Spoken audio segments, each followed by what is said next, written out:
Hello, everyone. Welcome to Big Finish Fans, the last one of the year. And today we're going back to our roots and doing a review of the War Doctor Begins series. So, Forged in Fire and Warbringer. Once again, I'm joined with Luke. Hello, everyone. Yes, I guess 2 releases isn't quite enough to do a tier list out of yet for this one. We'll get a tier list next year. Yeah. We'll get something out for the War Doctor. Yeah, I think it's nice to just sit down and focus on one thing more in detail, I suppose, and dissect it a little bit, especially when one of them's a recent release as well. Yeah, this month, so we're pretty good. Doing pretty good. So Yeah, while yours we wait only for came today. yeah, come in the post today, which is rather nice. There it is in all its glory. Lovely art style, but we'll have a closer look at that when we get to the review of the actual series itself. So while we wait for people to join, what have we been doing? We've had Christmas as well. So did you have a good Christmas? Yes, I did, thank you. How was your Christmas? It was all right as Christmas goes. You know, plenty of food, bit of drink. It's all good fun, really. Yeah, got to see a bit more family this year. Luckily, those Yes.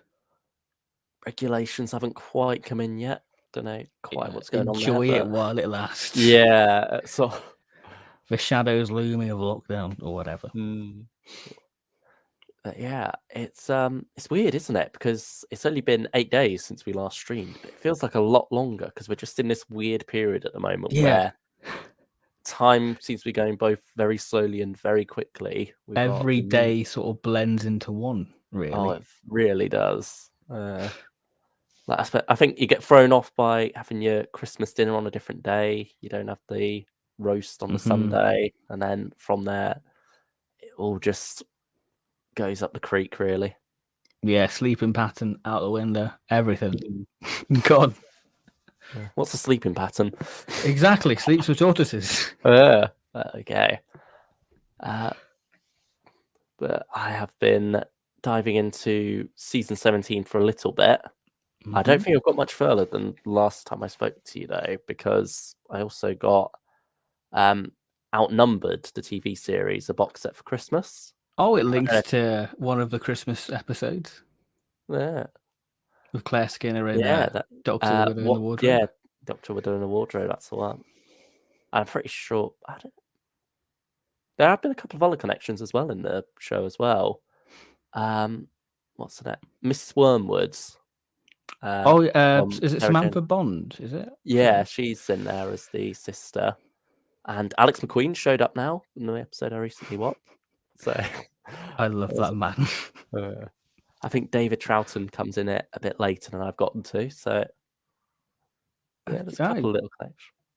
I've not seen that for a good 10 years, so I should revisit that at some point. I'm having a very good time with it.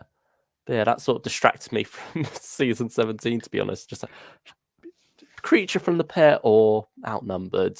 I just stick Outnumbered on, to be honest. What a fake fan. What a fake fan. I mean, I'm halfway through Creature from the Pit. Okay, that's a start. It's not a great start to the story. It's a very weird one, I will say that. Probably the weakest of the series for me, or season. Yeah, I can say it seems to be there at the moment for me. It's got some good moments, but also Lana Ward is acting really oddly in it as well, because I know it's her first one. Yeah, that was her first one she recorded, and she was, I think, trying to be Mary Tam, and she quickly realised, I can't be Mary Tam. Oh, you definitely see that when she's with the peasants, as they were. She is going full on Tory in that scene. Romana's Tory confirmed. But yeah, and then there's just some awkward pacing of the action scenes and such. Everyone's just standing around waiting for stuff to happen. I suppose it also is partly down to special effects of K9, but yeah. And then obviously the creature itself, I haven't got to the infamous bit yet, but certainly it's not looking great at the moment. The jungle set's pretty decent, though. I'll give it that. How would you rate it in terms of Tom Baker jungles? Probably middling, I guess. It's not quite Planet of Evil. That's a good jungle. Oh, that's a very solid jungle. I think the king of them is Planet of Evil, isn't it? Yeah. Did you say planet or face? Sorry, I'm loose. I said planet. I think Face of Evil. I like the That's- Face of yeah. Evil jungle. I like that jungle. It's a good jungle. Yeah. It's got evil in the title. It's got a good jungle. There you go. But so, I mean, does Full Circle count? Because that's like location, isn't it? It's not quite jungle, but it's That's actual trees. I yeah. guess so. You can't really beat that, but at the same you time, can't. it almost feels like Planet and Face do beat that. But it feels like it is shot in a park. Yeah. Like you feel like any minute now you're gonna have somebody running with a pushchair going by, or something.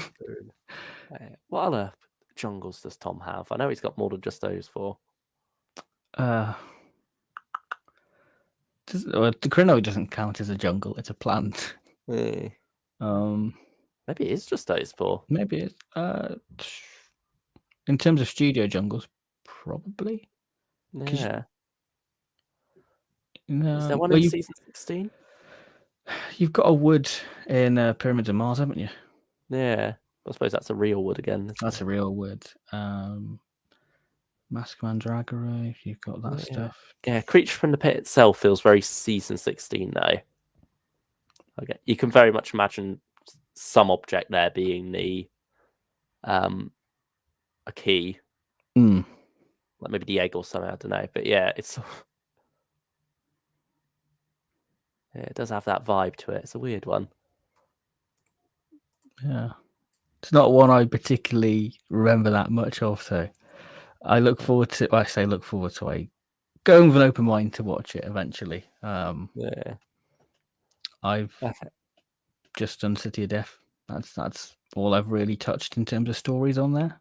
That's all you really need to touch, to be fair. Yeah, pretty well. I want to see what the new Shard is like. I want to see how that works. Oh, yeah, same. Yeah, I'm sort of working my way through to that. I'm looking forward to the Nightmare of Eden special. That's got a jungle, kind of. Yes, it does. Yeah. Because I was just thinking, spaceships set story that won't have one, but yeah, it does. It's got the miniature environment thing. So yeah, there we go. And I was right next to it, right under our noses the whole time. Hello, Pain Cyberman, and hello, Dark Hall. Hello. Welcome. Welcome to the stream.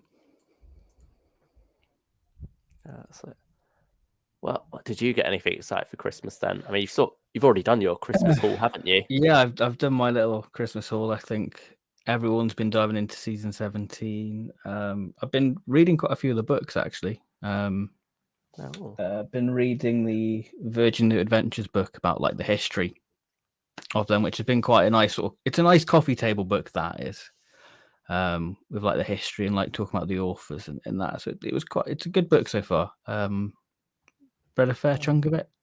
So I'm not really familiar with the New Adventures itself. I'm more of a Missing Adventures guy because I'm more interested in like 1 to 6 in terms of Doctors. I like the 7th Doctor, but I don't know if I could have like a whole 60 books worth of him.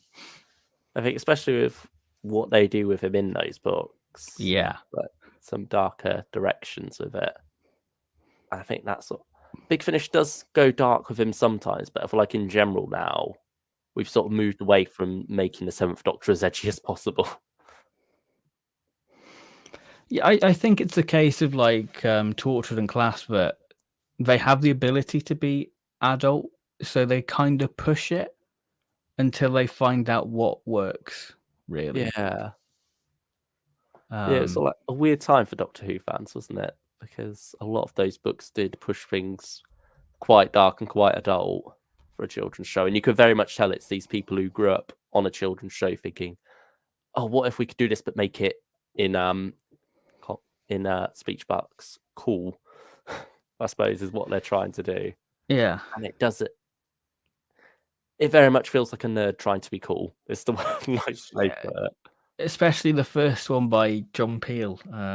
I think Time Worm Genesis, where it's trying to be edgy, and because John Peel doesn't like the 7th Doctor, the characterization's really off for the 7th Doctor. I've not read that book because I know it from reputation. And Pain Cyberman, I do like McCoy. He's not my favorite. He's not my least favorite. But he's all right. He's all right. I like season 25 and 26. 24 can stay in the bin. But even then, McCoy's great still in it. Yeah, he's good. He's good, and he's got some good big finish. But he's just the Doctor I don't gravitate towards. I gravitate towards others. I have to be in the mood, really, for Mhm. Seventh Doctor. Yeah. But yeah, it's sort of like New Adventure stuff. It feels like kid in the playground screaming, "I bet you're sorry you called Doctor Who rubbish now, aren't you?" It's not for kids anymore, is it? No, Yeah. I'm gonna do something really edgy. I didn't realize until it points out in the book that it was Doctor Who's first original fiction. Ah, yeah, that's true. And you had the 2 Target books, but they were Doctor-like books. This is the first time where we actually had the Doctor in original story, so it's an interesting one. I suppose you had some of the Lost stories though as well, didn't you? But then it's all, like, originally planned for TV because Ultimate Evil, Nightmare Fair, and Mission to Magnus weren't they adapted?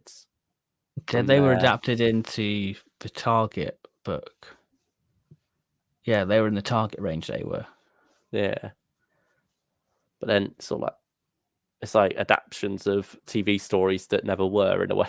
So it's not. It Yeah, blurs I guess the it lines. count. It's not wholly original. The ideas weren't made for books. But now we've got them on CD, so it's all fine. Yeah. Yeah, I suppose it's the closest it can come to being TV now, isn't it? Really, closest we can get. Got Mind of the Hodiak as well. This in a couple of months' time, which is crazy. Yeah, that's coming up fast. Might even know who the 14th Doctor is by then. Yeah, who knows? There's whole speculation that that's going into production in a couple of weeks' time. Yeah, I think like spring, isn't it? It's meant to be. Yeah, supposedly. Just have Which to wait and see. Makes sense. Would make sense, especially with like pre-production, post-production on there. So it does sort of add up.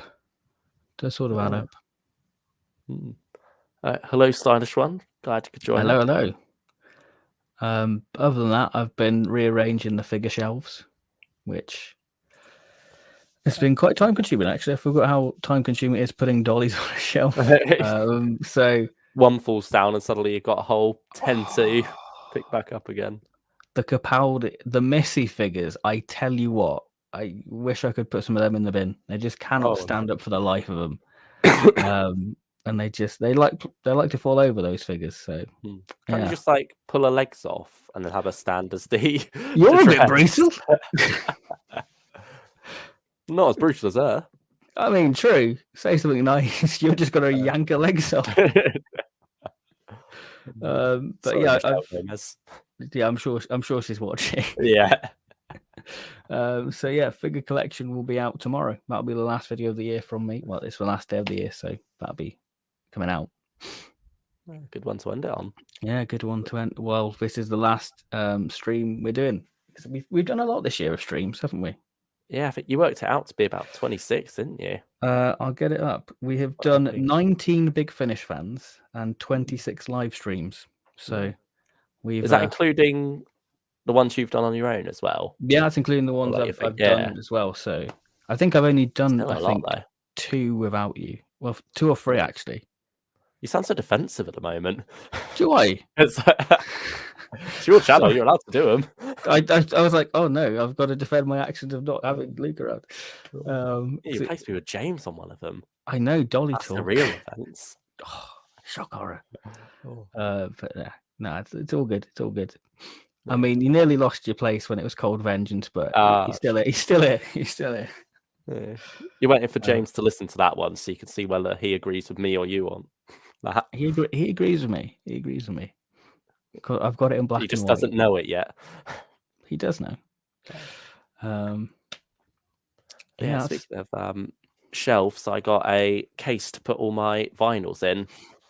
So they came away from the CDs and into their own nice little case next to me now. So lovely. CD's got a bit of a rearrange. I sort of need to go. I need to go and have a proper go at them at some point. But see, I enjoy doing it, but it's really frustrating at the same time. Yeah, you like doing it in your head and thinking, oh, Mm. that could go there, that could go there. But then when it comes to actually picking them all up, piling them all up, putting them all next to each other, sorting through them all, making sure it all fits in the right places, that's when the pain starts to come along. And then you think a series will fit in a certain space, and then they don't quite all fit in that space. So then you've got to scatter them around, and it's just a bit annoying. Yeah. I think I'm sort of waiting for some things from next year to come, like 40, and then I'm gonna go in and have a proper rearrange of it all. Yeah, I mean, are you tempted to get all of the relaunch stuff on CD from like next year? Tempted, definitely. I don't. I've already got 40 on pre-order. Definitely going to be getting the Fourth Doctor stuff because I've got most of it, the rest of it. So might as well carry that on. And Third Doctor on CD is definitely calling to me. I suppose come April time when we're getting ready for the First Doctor box set, we'll see how things go then with that. But yeah, it's looking like the first 3 months worth are going to be CD of the relaunch, at least, not Big Finish in general. Yeah, you're not going to get Paladin on CD or Egg Doctor and Charlie. Nah, probably not. I'll leave that to you. Yeah, leave that for me to go. Here it is. Yeah. It's amazing how much that builds up though, the shelves. Just 1 month worth of Big Finish. Like you just sit in your app and you're like, blooming heck. Especially like March this year, we had like The Lost Stories, Stranded, Master, the monthly range, so much stuff. And January looks to be quite a busy month as well, really. Yeah, it's always painful when you go through your account on Big Finish and just see how much you've bought. When from we them. do the tier list, which I think we're going to do Monday, isn't it? I think we've got that penciled in. Yeah. That's when it's going to sort of fall into place going, I bought all that. I dread to think how much I spent buying all these. Yeah, I'm glad Big Finish doesn't have an option that sort of shows you how much you spent on them. I don't know if it would deter me or what, but yeah. My excuse is we do these live streams, we can talk about it. It's entertainment. So Yeah. I just looked in my account, it's got showing 50 of 324 available downloads. I think I've got about 500. I think. Hell. I'm not quite. I feel tempted to look now just to have a You've little got look. like more of the back catalogue than me, haven't you, as well?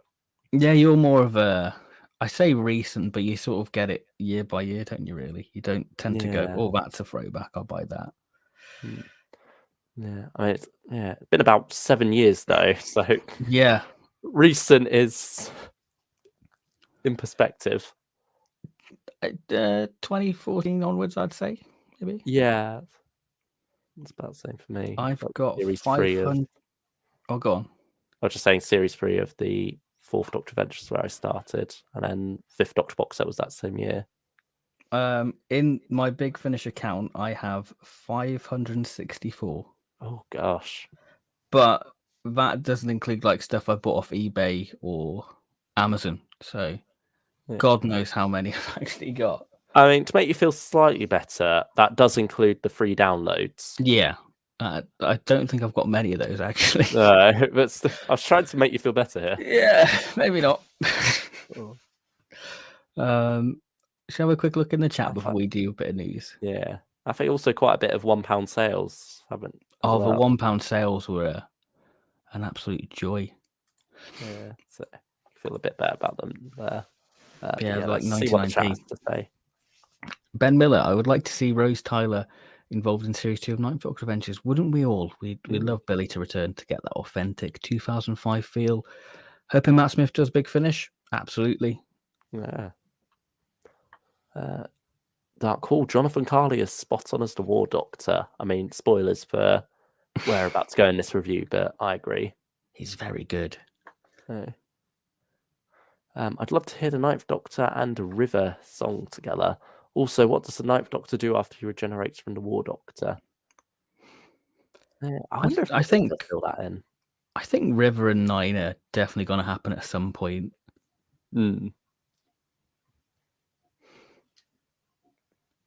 Yeah, that can't be too long away.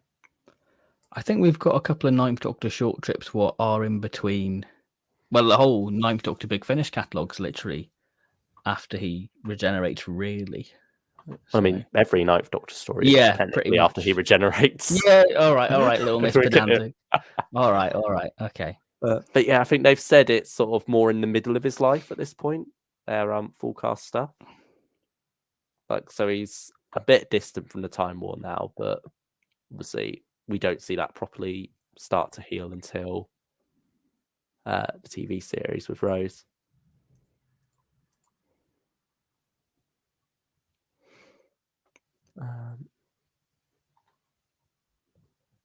Stylish One says, I've not heard either of these box sets since I don't really get recent releases. I'll wait for sales and get releases before they go out of print.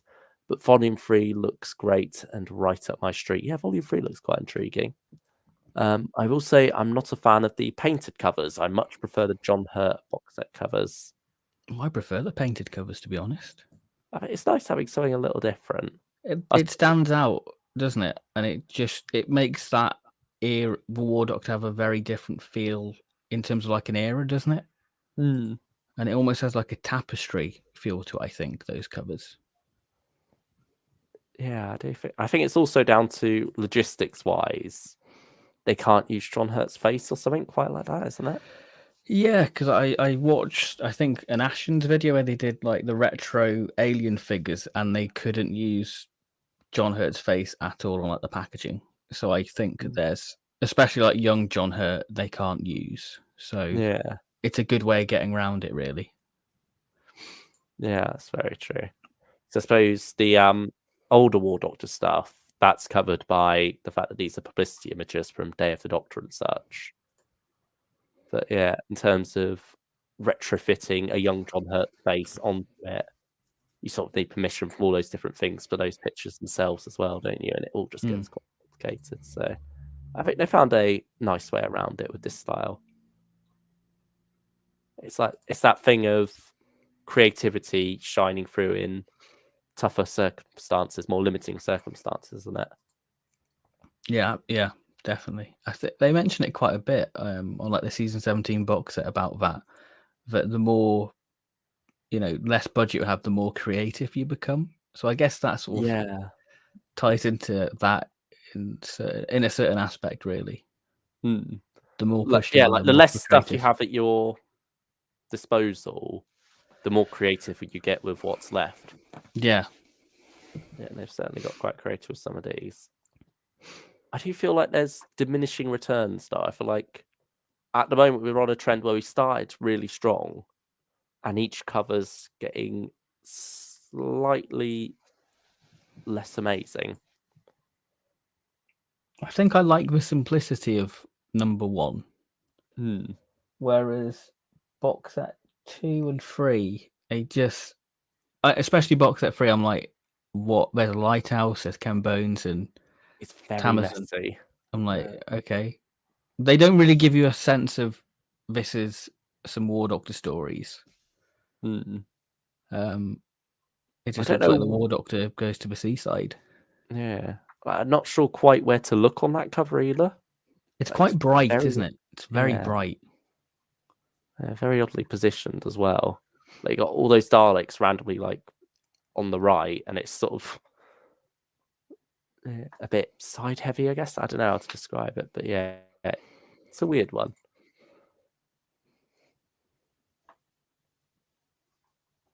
But yeah, hopefully Volume 4 can do that again. Fingers crossed. Yeah, still very excited for Volume 3 and the story details Dave teased us with there. What else has been mentioned in the chat? Favorite John Hurt War Doctor box set? I suppose that'd be a good one to answer before we get into these two. Which one was your favorite of the original 4? I think Infernal Devices. That's the one I really vibed with. Yeah, that one jumps out to me as well. Like I like only the Monstrous. I did go back and re-listen to after I finished War Doctor Begins, and I had a much better time listening to that now than I did when it first came out. Maybe because hype and the idea of Big Finish Time War was just so tantalizing. And now we know what Big Finish does with the Time War, so we sort of know what to expect now with it, really. Yeah, that's true. So I'd say Infernal Devices for me personally. Yeah, I'd agree with that one. Certainly, I'd put Only the Monstrous second, then Agents of Chaos, and basically just going into full ranking at this point, and then Casualties of War at the bottom would be how I'd list them. That's a future tier list done. I mean, we've got the individual stories, saving them for the. Oh yeah, got that. But yeah, certainly. I have some mixed thoughts on the original run of the War Doctor.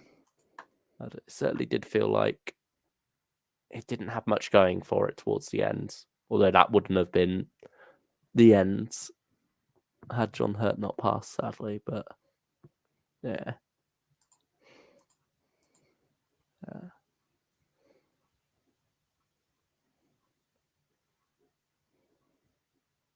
Out of curiosity, what is your first James got against Damaged Goods? I watched your Ravenous 2 stream where he says he ruined the 7th Doctor. I think he's planning to revisit it, isn't he? At some moment. Yeah, I feel like he's definitely going to get Mind of the Hodiak and probably revisit Damaged Goods. But I think it was more of the certain acts the 7th Doctor has within the story. I think it was something to do with the climax, wasn't it? I think it's the sort of I wouldn't. Yeah, I think it's definitely to do with like the finale. So I feel like it plays too heavily. Well, I think he thinks it plays too heavily into like the god side of the 7th Doctor, like knowing about the Time War and Torchwood. I think that's a bit what. I mean, I could be misquoting James here, but I feel like those are the type of things what James wouldn't be too keen on.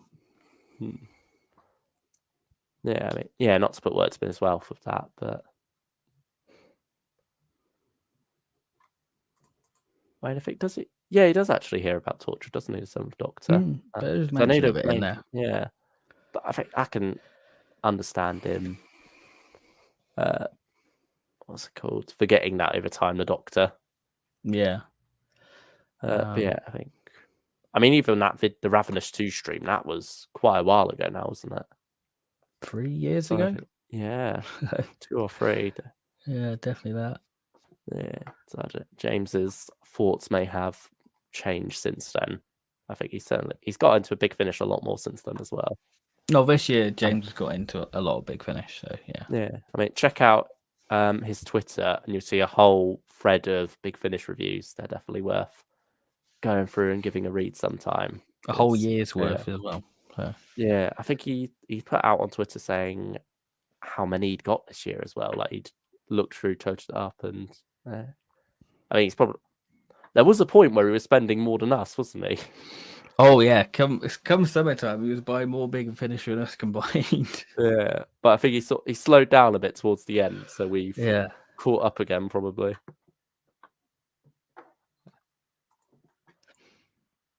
Yeah. Why don't you like Doctor Light stories, Ben? I am here for the Doctor, and I like the Doctor being in stories. And it's Doctor Who. Yeah, it depends on the story, to be honest. But Doctor Light stories, I tend to not be. I can be very lukewarm on them, to be honest. I've never really been a fan. I like me some monsters and the Doctor saving the day. Personally, it's a bit hard to describe. It's just I want Doctor Who, not Companion Who. Clara Who. That was the big joke Clara in Who. Yeah, 2015, wasn't it? Like I'm not too keen on Flatline. I don't really like Blink.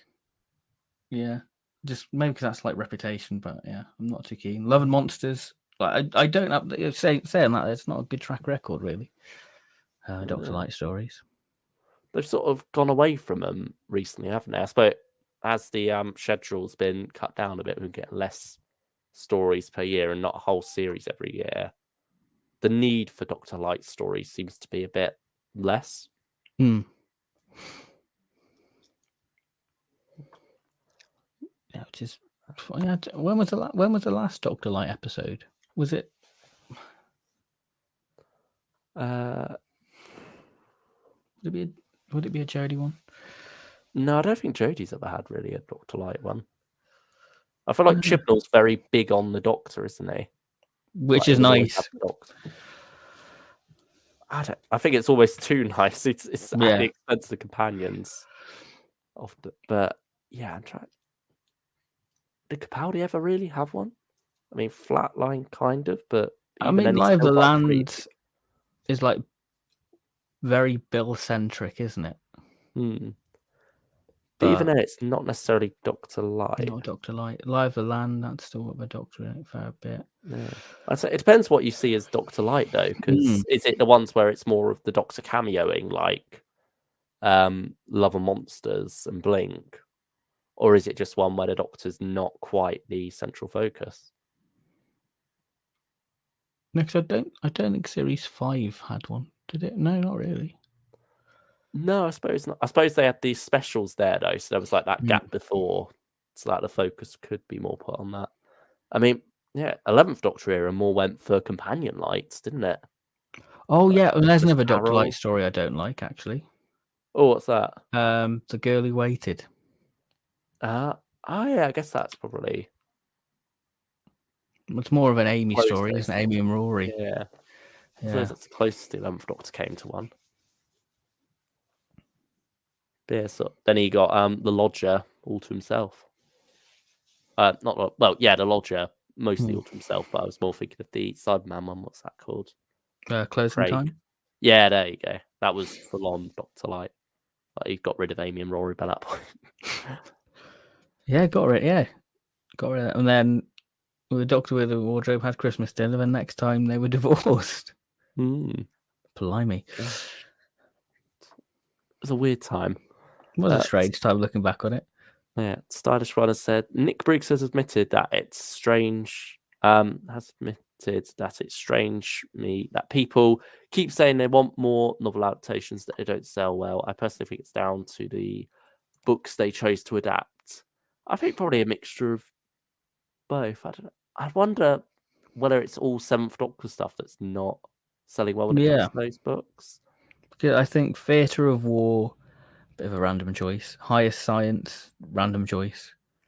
I suppose that was sort of while they were doing the 4th Doctor Gareth Roberts one, wasn't it? It was sort of, might as well throw in the other one he did. But there are much better ones they could have done. Like, I would have liked to sing goth opera, Lung Barrow, Dying Days. I think those would definitely have a market, especially Lung Barrow. I think that would be one of the highest selling releases Big Finish ever do. Yeah, I suppose there's different logistical reasons why they didn't do some of them as well, isn't there?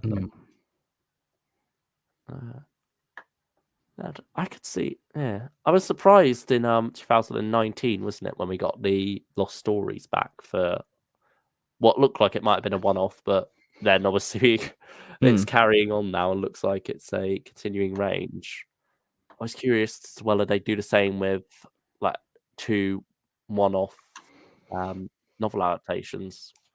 Yeah. But I guess we got the New Adventures for that instead, didn't we? That felt like the celebratory side of things. It's a shame they haven't done any more, because that's a really good box set and quite an underrated one, I think. If you haven't checked out the 7th Doctor New Adventures set, do it. It's really worth your time. Yeah, definitely. It does feel like maybe that didn't sell too well either. And it is just the 7th Doctor with these lesser-known companions that is putting people off. I mean, Gary Russell hates Chris and Ross, so yeah. A famous clip from, I think, Dr. Forever on one of the DVDs about their new adventures in the wilderness years. Yeah. Doesn't he also hate, like, Sam or someone from the... Oh, the 8th Doctor books? Yeah. I'm not too sure on that one, actually. Who knows? Hello, Furious Time Lord Cyberman Adventures. I will get that name right first time one day. Just got Storm Warning today. Perfect for the 8th Doctor and Charlie box set coming up. So yeah, that'll be a good one to look back on and listen to.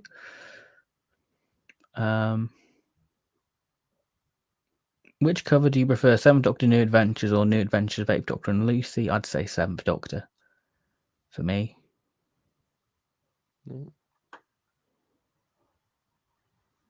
Shall we dive into the news?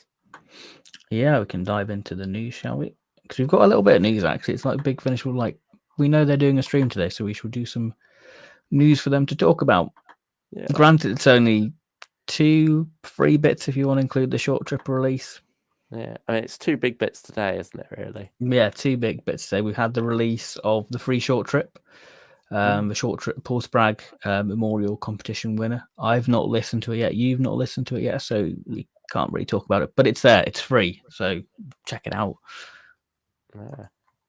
And Survivors, there was some details on that, but We don't buy really pick them Survivors. up. So, but yeah, that's there if you want to read more about that. But today's news: short trips. We've known we were getting a box set of 6 stories for some time. Well, I say box. Is it really a box set? If you can't actually get a physical box of it, so it's a set. Yeah, a download only set of 6 stories. Yeah, and some interesting ones as well. So, yes. Is it 6 stories? Is it? Yeah, and I think 2 of them are even full cast of sorts, similar to what we had with Regeneration Impossible. Yeah, because you've got Dan Stark and Jacob Dudman, which will probably be quite full cast. John Coleshaw will do pretty much every voice, so that's really full cast. Then you've got Adele Anderson, who plays, I think, General Tamazan, is it? Yeah, Tamazan's not mentioned in the description of that, though, but it does seem like it might be a Time War story with the 8th Doctor. We've also got Ben 10's one of the previous short trip submission I think winners. 2019's winner, wasn't it? Yeah. The Best Laid Plans, the 12th Doctor one, coming back to write Inside Story with the 7th Doctor and Ace. And then we have a Matthew Waterhouse one with the 4th Doctor and Adric. Message from the Dead, isn't it, that one? Yeah. Yeah. And then Fear of Flying, that's performed by Aisha Antoine. I think that's how that's pronounced. That looks about right. I'm very sorry. But yeah, I'm pretty sure that's going to be the 10th Doctor one. It's sort of like placing. I feel like the 10th Doctor one would be the Jacob Dudman one. I don't know. When you look on the collection pages, it also comes under 11th Doctor. What does it? Release. So I'm assuming he's going to be doing that one. I'm curious now. Yeah, I'm assuming the Centurion one's going to be 11th Doctor click on that page, see what happens. Oh, she got 15. Oh, so I thought it was quite a new writer, but she done some for the Chronicles Lone Centurion. Okay. Who's that? Person. Aisha. Oh, she's performing it, not. Oh, she's performing it. Oh, I thought. Yeah. I thought it was a writer. Sorry, my bad. That's brain fart. I mean, who was she in the 11th Doctor Chronicles? Babs. Does Babs ring a bell? I've not even listened to it. Oh, you've not? I thought I've not listened to it. Time Jack, you would have gone back. No. Not done that yet. Well, yeah, I think you've said only one of these interests you, though, haven't you? I wonder which one interests me. I think it's the one with John Coleshaw. Yeah, playing both Master and Doctor, it looks like. That'd be an interesting one. Whether I'm gonna buy it straight away, different matter. Sort of question of, is the price going to go up for this one? It says that it goes up. Yeah, it's available pre-order as digital download only at 14. Yeah, Warbird prices, special pre-order discount are subject to change after general release. I feel like that's just a general thing they stick on all of them, though. Because I swear they put that on the audio novels as well, but they obviously didn't go up. No, I don't think they have actually. So yeah, they're all good. But then again, maybe it will. Who knows? Yeah, I mean, definitely good value. 14 quid. So if that's your thing, and the short trips are quite an underdog range. But yeah, the short trips are kind of that range where you just cherry pick, but now you're kind of forced to get all of the stories now. Yeah. I mean, it's not too much, but it's just that question of will I bother with it? I think it's going to be one of those things closer to the time. If I need an extra bit to push it over the 50 quid to get 10% off, then maybe. But yeah. Certainly that Master one definitely intrigues me, and the Centurion one as well. But I don't know. It's sort of what I'm more mixed on. And so just have to wait and see with that one. Have to wait and see. Yeah. But other news, we've had the cover for Rory's Return, the Lone Centurion in Camelot. What do you think of this? Because you got the first box set. Yeah, I'm going to be picking up this box set as well. But it's not as good as the first box set cover, though. I will say. It's by the same artist who did Time Jacked and the Charlie box set. Yeah, I like the Time Jack cover. The 8 and Charlie cover for me feels more like an individual cover for me than an actual box set. I think they're both good covers. I think this is an all right cover, to be fair, but it doesn't stand out to me as much as the first cover did. But I think there's something quite special about that one. Yeah, go on. Feels a bit more basic, I guess. Would you say like a placeholder cover then? Not really. I'd say it does have a full-on cover feel, but it just feels like it needs something a bit more to it. I don't know. I feel like the Knight is giving me like Merlin vibes, because I remember like a Merlin episode being with like, is it the Black Knight? And it was like probably. Isn't that like it the gives me second that ever vibe. episode? Yeah, it's very early on in Merlin. It just gives me that sort of feel to it. That's certainly not John Hurt as the dragon, though. No, that's definitely. I mean, that's a good way to tie it into the stream. Yeah, there we go. There we go. Jonathan Carley in The Lone Centurion playing the dragon. Do you know what? I'd actually be down for that. The dragon might not even speak. Who knows? You know, it'd just be probably like generic dragon rara. Yeah. And that's that, really. Yeah, I'm excited by the concept, though. The concept seems good. Yeah. Especially since they get to play around with history a bit more, because it's not actual history. It's like an alternative history at this point. I feel like it could riff off Monty Python and like the Holy Grail. I feel like it could have that vibe, because they want to do more of a comedic thing with Rory. Yeah, that's very true. Yeah, so I can definitely see them trying to lean into that side of things. Yeah, just hope that it pays off for them, because certainly the comedy in the first set was like on a knife edge. Sometimes it went really well, and other times it sort of just felt quite wobbly, I guess. But it almost felt like it was trying too hard at times. Yeah. But then other times it would genuinely make me laugh. So I don't want to put it out for trying, but yeah, hopefully they can find more of a balance as they go on. Payne Sideman said, is that the same font they use for Paladin? It looked very similar to the Paladin font, actually. I think it is that. Yeah. I mean, I'm pretty probably sure right. It is the same font they used on the first volume. Let's get up a comparison. But I suppose because it's silver on this second one, that is the same as a. Yep, that is the same font. That N is the same font. Okay. Yeah. The E's the same. Oh, blimey. There we go. I probably wouldn't have noticed that if you didn't point that out, Payne Cyberman. So it cannot be unseen. No. Now we are in pay. Yeah. Hopes for future Lone Centurion box sets. It's a stylish one. World War II? The Blitz one? Yeah, because that's the most famous moment from that speech in the museum, isn't it? About pulling the Pandorica out of the burning warehouse. I suppose that would work as one of the last ones, though. Yeah. I mean, they can So always that- go back if they wanted Yeah, to. that's true. That depends how they're gonna go about doing it. But yeah, certainly we're in like the Middle Ages at the moment, aren't we? Mm.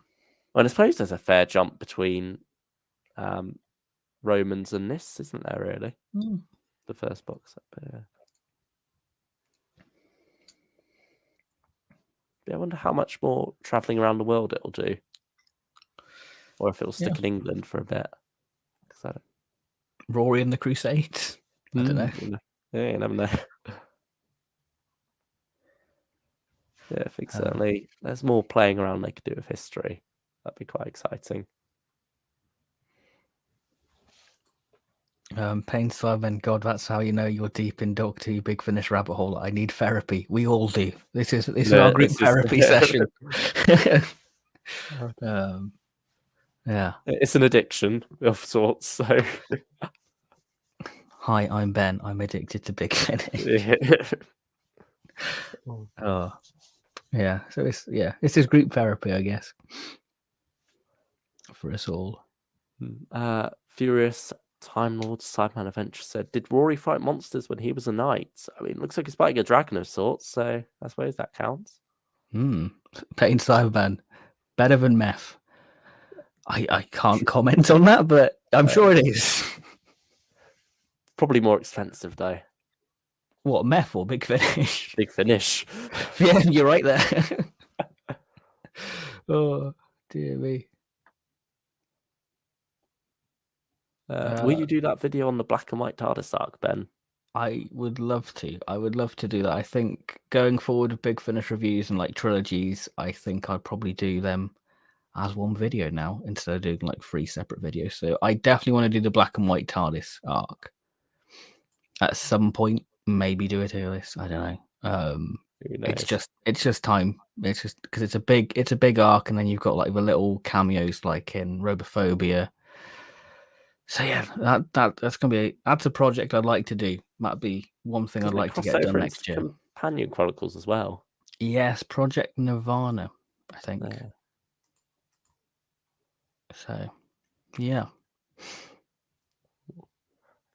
Have you finished Game of Thrones yet, Ben? Have you done that one last episode? No. I will get it done. I will. The next stream we have, I will finish Game of Thrones. It'll be done. Yeah. And I think last question before we go into reviews, the last one says, favorite one-off Sixth Doctor costume? So just Big Finish related from the covers, I guess. Okay. I do quite like the crisscross one. What about the Axos Sixth Doctor? Oh, it doesn't. Yeah, that can count. Yeah, that can count. I'd say that because he's got a spacesuit on as well. Hasn't he? He's got a spacesuit. So yeah, I'd say that. I think. Yeah, one other one would be the Jago Lightfoot Series 11 cover. I do quite like that suit. I do wish we had a bigger image of that because he's very much skulking away in the background on that cover. But yeah, that and the crisscross one would be my choice.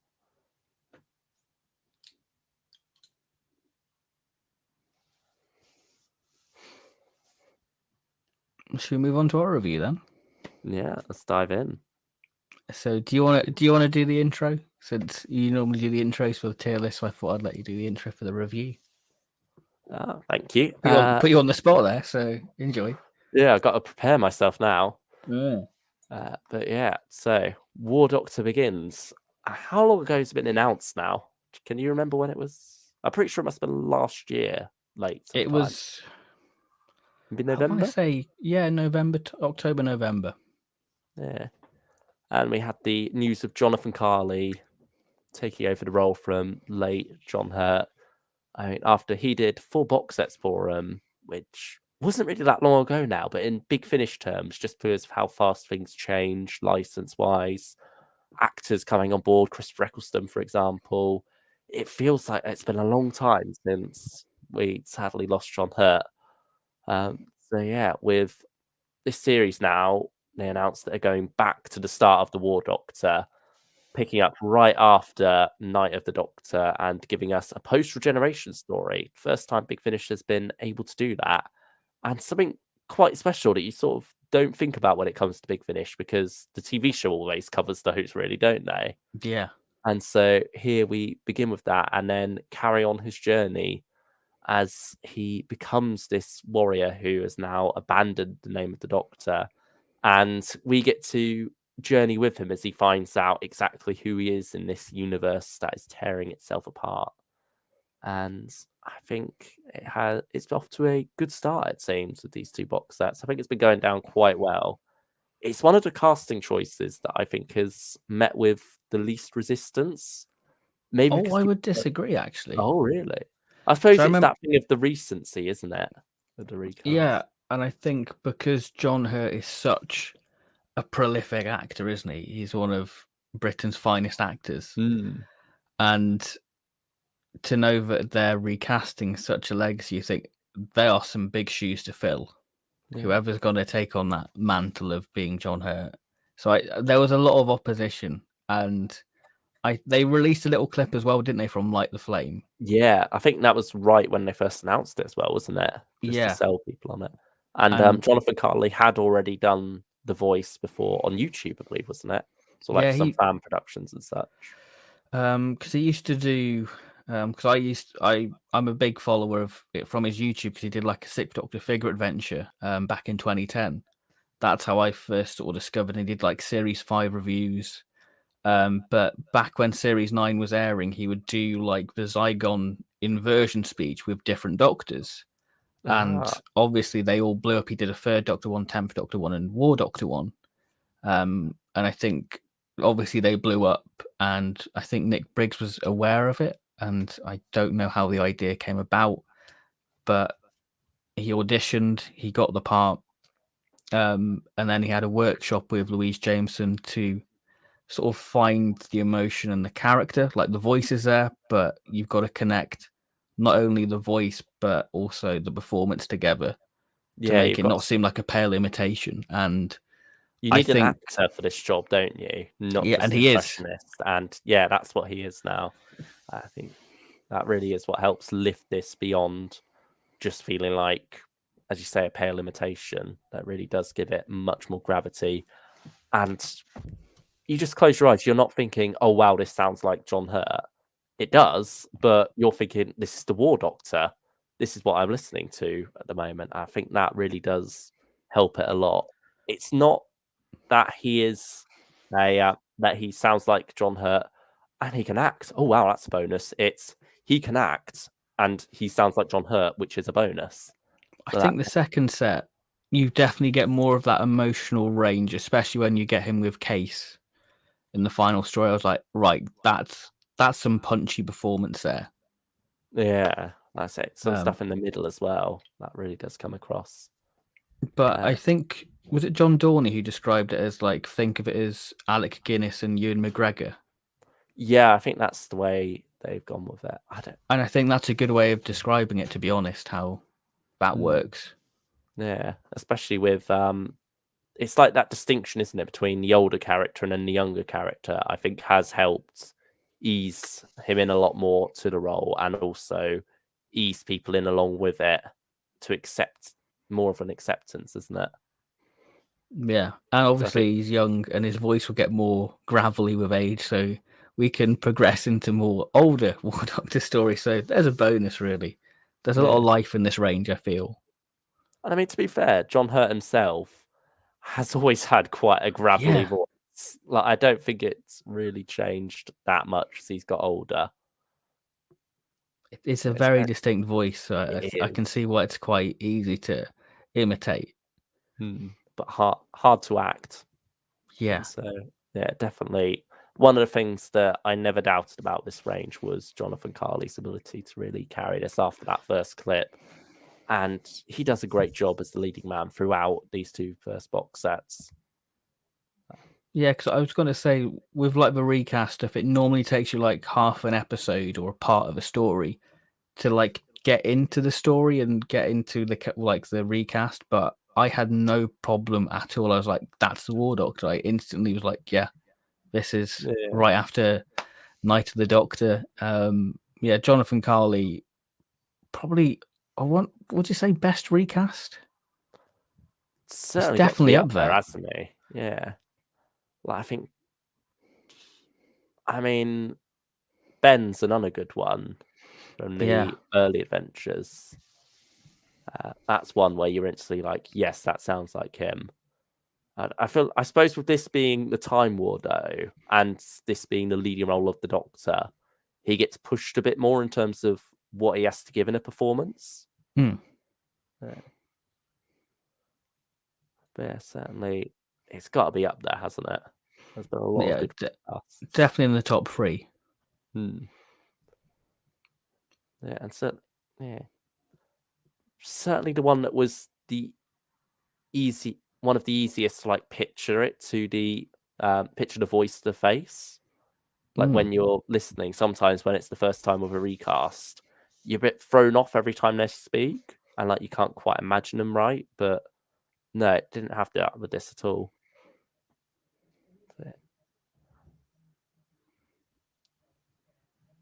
What can we say? Jonathan Carley, amazing job, and you'll just instantly fall into the world that he's in, and it's just tremendous. And you can definitely picture this is John Hurt.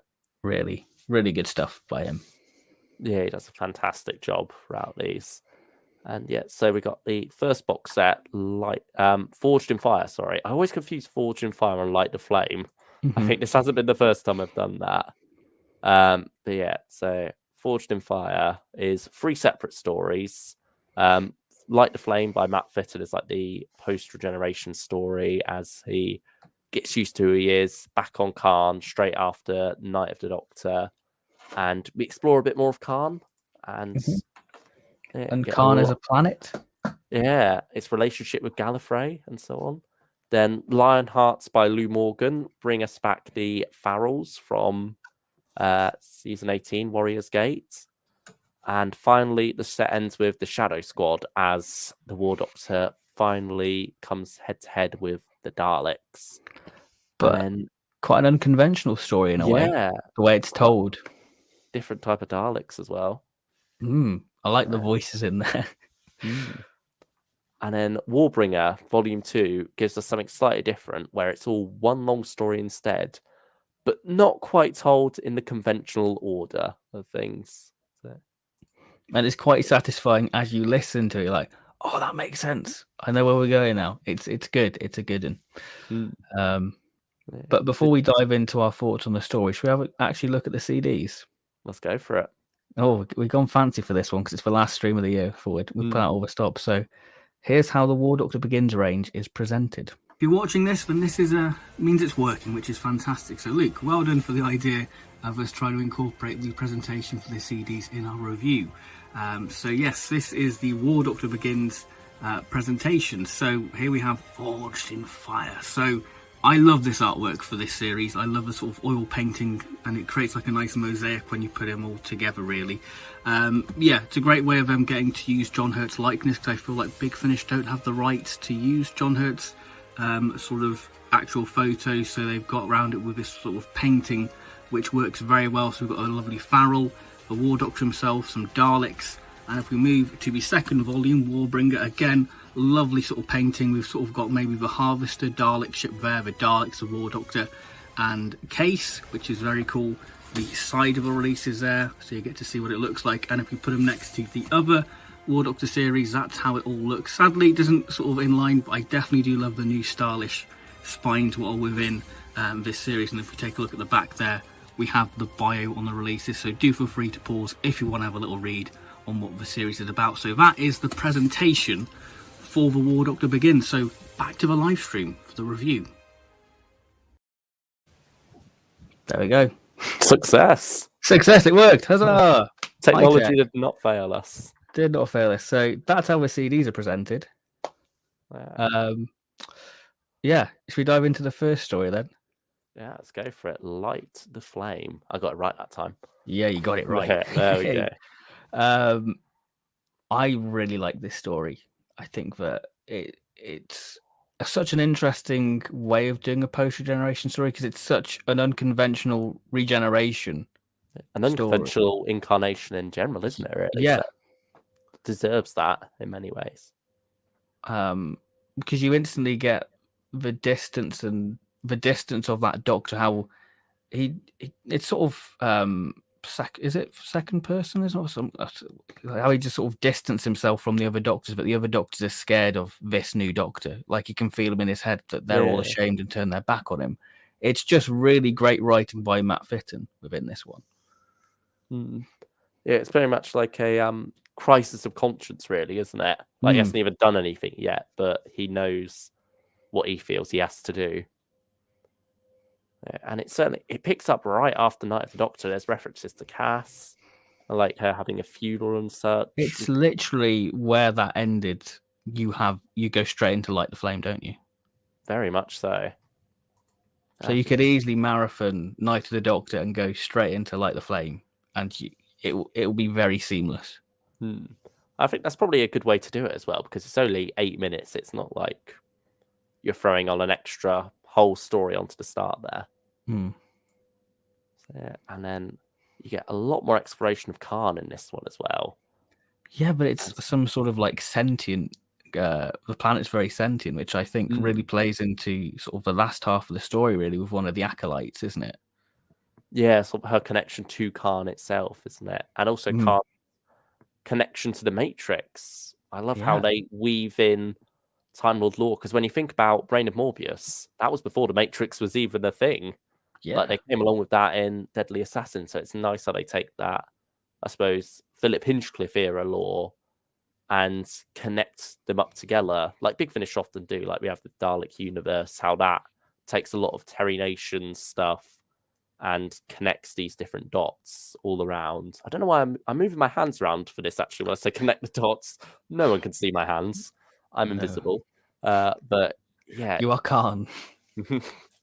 I am everywhere. I am but a voice. But yeah, it's wonderful how that lore is built there from stuff we already know. It's not like it's inventing these entirely new concepts. It's just taking things and thinking that would make sense to join these two dots, and doing so with the Matrix, and how they can sort of open up Matrix windows, see into things, feel the course of the war itself. Yeah, I love that connection between them. And as well with the Time Lords and their how they view these the sisterhood of the flame. Because you get Ohelia from Night of the Doctor recast within this, and yeah, she was in that little prelude to Magician's Apprentice and Hellbent, wasn't she? Yeah, she was as well. I think she was in Magician's Apprentice itself, wasn't she? Yeah, she was actually. When was it Sarn? Colony Sarf, sorry, yeah, Colony Sarf went. Yeah. Came to the planet. But yeah, I think it's a good story. I like the bit where you see the War Doctor like, oh, I'm a warrior now, so I must find weapons. When he's on sort of the junk, like because Khan's full of like dead space. Yeah, the shipwreck. So he's naturally rummaging for it, and that's some good moments. And you can listen to the first 15 minutes on a Big Finish podcast. So, or you can even download it free. Oh yeah, you can. So there's two options for you. I'd say it's a good start. Rasmus, I love the dynamic between the War Doctor and Rasmus within this. Yeah, they're really good together. Same actor back from Time War 4, isn't it? Is it Time War 4? Yeah, I think you are right. Yeah. Chris Jarman. Yeah, he was in Time War 4.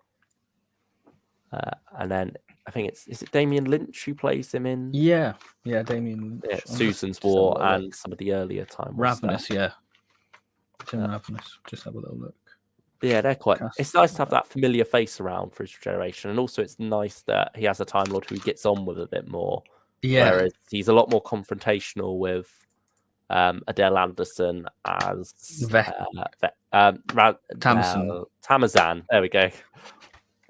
We get Veclin in the next set, played again by Beth Chalmers. But yeah, I think Adele Anderson's sort of become the regular for Tamazan now, because I feel like when she was first introduced, we had a couple of different actresses go through her. But now we're sticking with Adele Anderson, and she does a great job. She really does inhabit that role well. And I think there's one funny thing I've noticed listening to these sets, actually, just Time War in general. If the Doctor's at odds with a Time War, with a Time Lords, So that's the time. yeah, lots of time. Getting confused there. And like the more vicious, more devoted to the war effort ones tend to be female, funnily enough. And then the ones who he gets along better with tend to be male, like Rasmus. Yeah. And the general as well, he gets along all right with. Yeah, he likes But Kimbones. yeah, it's just a bit funny how that's ended up. Yeah, just a funny little observation there. But certainly, they all do a great job pulling the Doctor in different directions. And it's nice how we see through Tamazan that she sees this new incarnation of Doctor as an opportunity to really make him the weapon Gallifrey needs in this war. Because certainly they've Yes. always seen the potential of the Doctor, like in his 8th incarnation, but they know he's just a bit too morally righteous for the job. And so now there's this opportunity to twist that, and you see that within this story. And I think there are moments within this box set where you can put any other Doctor in the story, but there's more of an unpredictableness to, especially the War Doctor Begins range. You don't know There's more quite of a where he's going to go, how far he's going to go, just yet. Yeah, And I think because he he's still doesn't know finding that as out. well. Yeah, that's yeah. Which really adds to this also. And I think that's certainly there within Jonathan Carley's performance, this unpredictability, not just to others, but to himself as well. And I think as we go on, that's all right. It's all right. He's got the COVID. He hasn't. I don't think. No, I don't think. But one thing what I'd like to see with this range in the future is as we progress, we see, because I think that's the thing what was missing with the John Hurt box sets, that he still seemed very doctory. And definitely.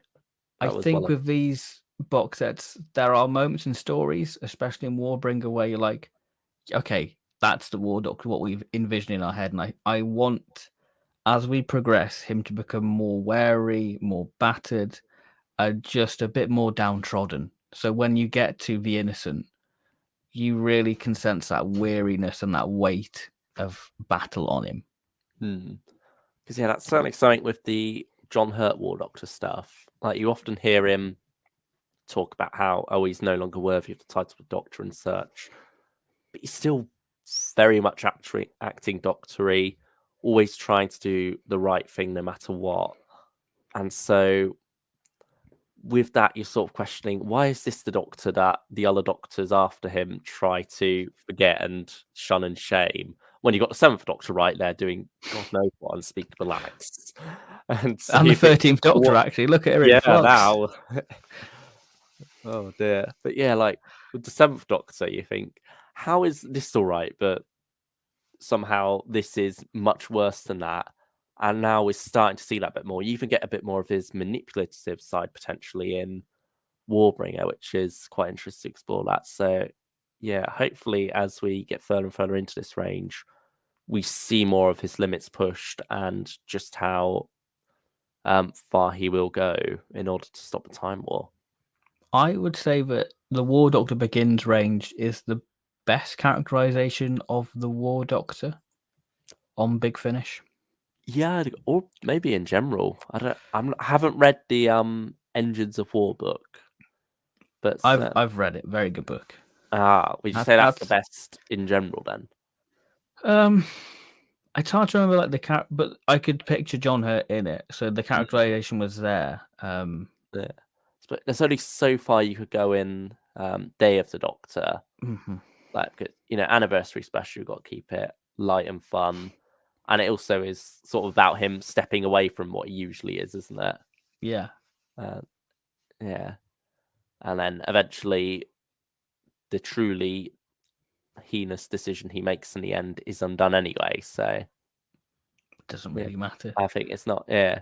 This isn't me criticizing Day of the Doctor, by the way. It's just me pointing out that in terms of war doctorishness, you can't really go too full on there anyway.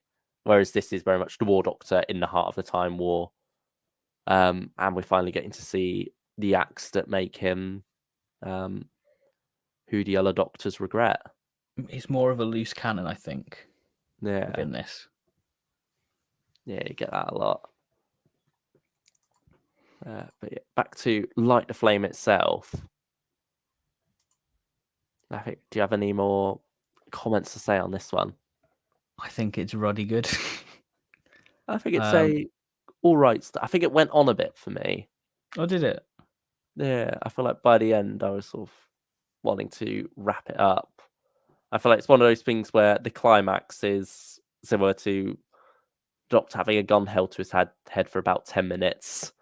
Hmm. And it's just a load of waffle, really. Where you One think, thing I've noticed with this range, especially in Warbringer, the final 10 minutes are normally the bits where I'm like, this is really good. Why is it taking you so long to get to that point? oh yeah, Warbringer. I definitely feel like that's one where it's like that. With this one, I feel like it drags on a bit, especially towards the end.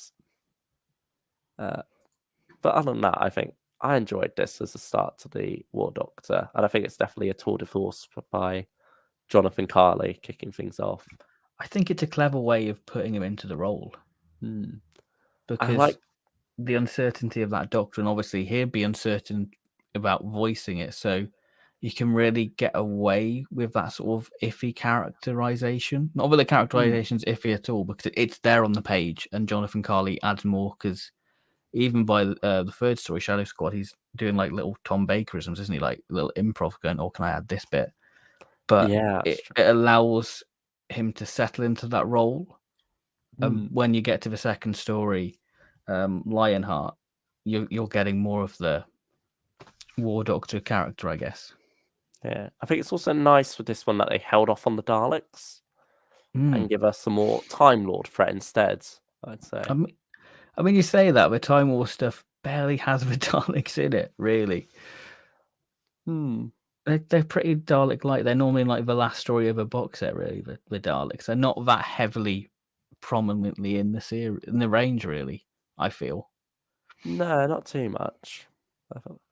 Eighth Doctor Time War, I feel like they might overdo it a bit sometimes, but yeah, so far I feel like they'd be getting the balance right with this one. Do you have a rating for Light the Flame? I'd probably say about a 7. I'd go an 8. I enjoyed it. I enjoyed it a lot. There we go. On similar levels there then. Fairly similar, yeah. Yeah. I think now Lionhearts. This one's probably my least favourite. Well, I say it's definitely my least favourite of the set. Yeah, I'll agree with that. It does take a bit of a dip here. I have my massive flaw with it is the ending. Because there's a moment with this box set where you think the War Doctor's done something where you're like, yes, and it's undone, and you're like, that kind of defeats the point, really. I like the reasoning for that twist and how he sort of gets out of it, but at the same time, it does feel a bit cheap that he's able to do that and still. I mean, trying to avoid too many spoilers here. Yeah. But he's able to have his cake and eat it too at the end of this one. And you think, with this being the War Doctor, that shouldn't really last. Yeah. And with Warbringer, we sort of see that it doesn't now. Time does start to run out on him. But yeah, at least here, you do feel a bit cheated by the time you get to the end of it. I think the way the story's told, it's quite unconventional, isn't it? Yeah, the use of the Farrells, I think, is a really good choice because they're time-sensitive beings, and it makes sense for them to be involved in the Time War. And yeah, but it's an interesting place how they use them. John Dorney does a great job voicing. Is it Borak? Is it? Yeah, he's like recast as where is Birok? No, Birok, yeah. He's sort of a mix between Birok and Borat there. Yeah, it's very nice. I am a Farrell. King of the castle, king of the castle. That's going to change that Borat scene of at the gateway. They're all having their meal. Oh yeah, Warrior's Gate. I have a chair. King of the castle. Oh dear me. This is Anyway, actually the shortest War Doctor Begins story as well. It comes in at 50 minutes. mm, But I do feel like it drags still. yeah, it feels like the longest but the shortest. Yeah, I like the setting of it, like the mind and all that, like the dilemma. But there is quite an impending sort of doom to it, isn't there? There's an urgency to it, but it still drags. Yeah, it's hard to say why. I don't. Yeah, it just doesn't feel as spicily written, I guess. Like it doesn't quite jump out at you as much. A lot of the lines, it just feels like you're going from point A to point B. I feel like it's my favorite Lou Morgan script. I'm not sure how many of hers I've read. I think she's done a couple of the. She did Killing Time as well. Half of that. Oh yeah. I think she did. Yeah, she did A Quiet Night In and The Orphan. I definitely she did prefer that one? both of those. Okay. Yeah. I forgot she did those. Maybe not then. Time War 4, she wrote one as well. I think she wrote my favourite from Time War 3, actually, Never Know. Yeah, she's usually quite a good writer from my experience. She wrote the third one from Susan's War as well. That was not one of my favourites. Is that the one with like the creatures are all being boxed up and everything? Yeah, I believe so. Okay. Didn't like that one that much. Yeah. I'd say this one's better than that, but yeah, still my least favourite from the whole range, I'd say, at the moment. I'd agree with that. But I still enjoy it. And it's definitely got some good moments. It feels like maybe it could done with a couple of extra drafts to really get it there. I agree with that.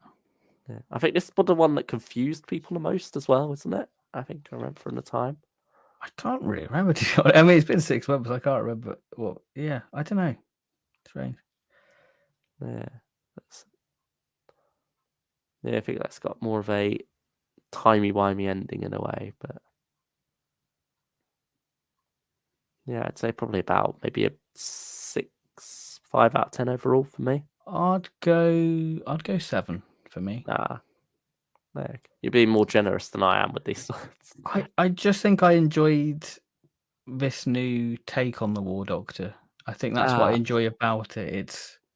It's something different. It's something what we wanted. It's the War Doctor stories we sort of deserved, really, I want to say. I don't know, that was the thing. At this point, I was still like not sold on it being that different. Like, it's still a lot of the same people who worked on the other Time War stuff working on this. It felt like that very bland flavour of Time War that Big Finish seemed to often do with the Eighth Doctor and John Hurt. I just wasn't, at this point at least, pre the Shadow Squad, I still wasn't really vibing with the Time War in general at Big Finish. Mm-hmm. I feel like everything feels rather monotonous. Stories often drag on. It feels like creative ideas are often done in very uncreative ways. A lot of the Time War stuff still doesn't work for me now, which is it's weird. You feel like this would be the era where things would be most experimental, and yet it always feels rather basic. It turns into like a shouting match, doesn't it? At the end, it's always, "I'm going to do this." No, you're not. Okay, I'm not going to do that. Yeah, there's a lot of that, isn't there? Yeah, like you kind of get to the point like, how much further can you do that? Like a lot of moral dilemmas are very quickly written off. You think more could be done. It just feels, it feels like they sort of rushed into the Time War without much of a plan, and now we're sort of left to work around that. Yeah. I think Lionheart for me, it's a comfy linear story. I guess it acts like a Beast Below in a way. It does have that sort of feel to it. But it's testing the new Doctor's morals, because Beast Below does test the 11th Doctor in terms of like his morals, like the Star Whale, and this puts the War Doctor in a more similar situation, I would say. Yeah, that's very true. But at the same time, the Doctor knows more than the audience for the most part of the story until at the end.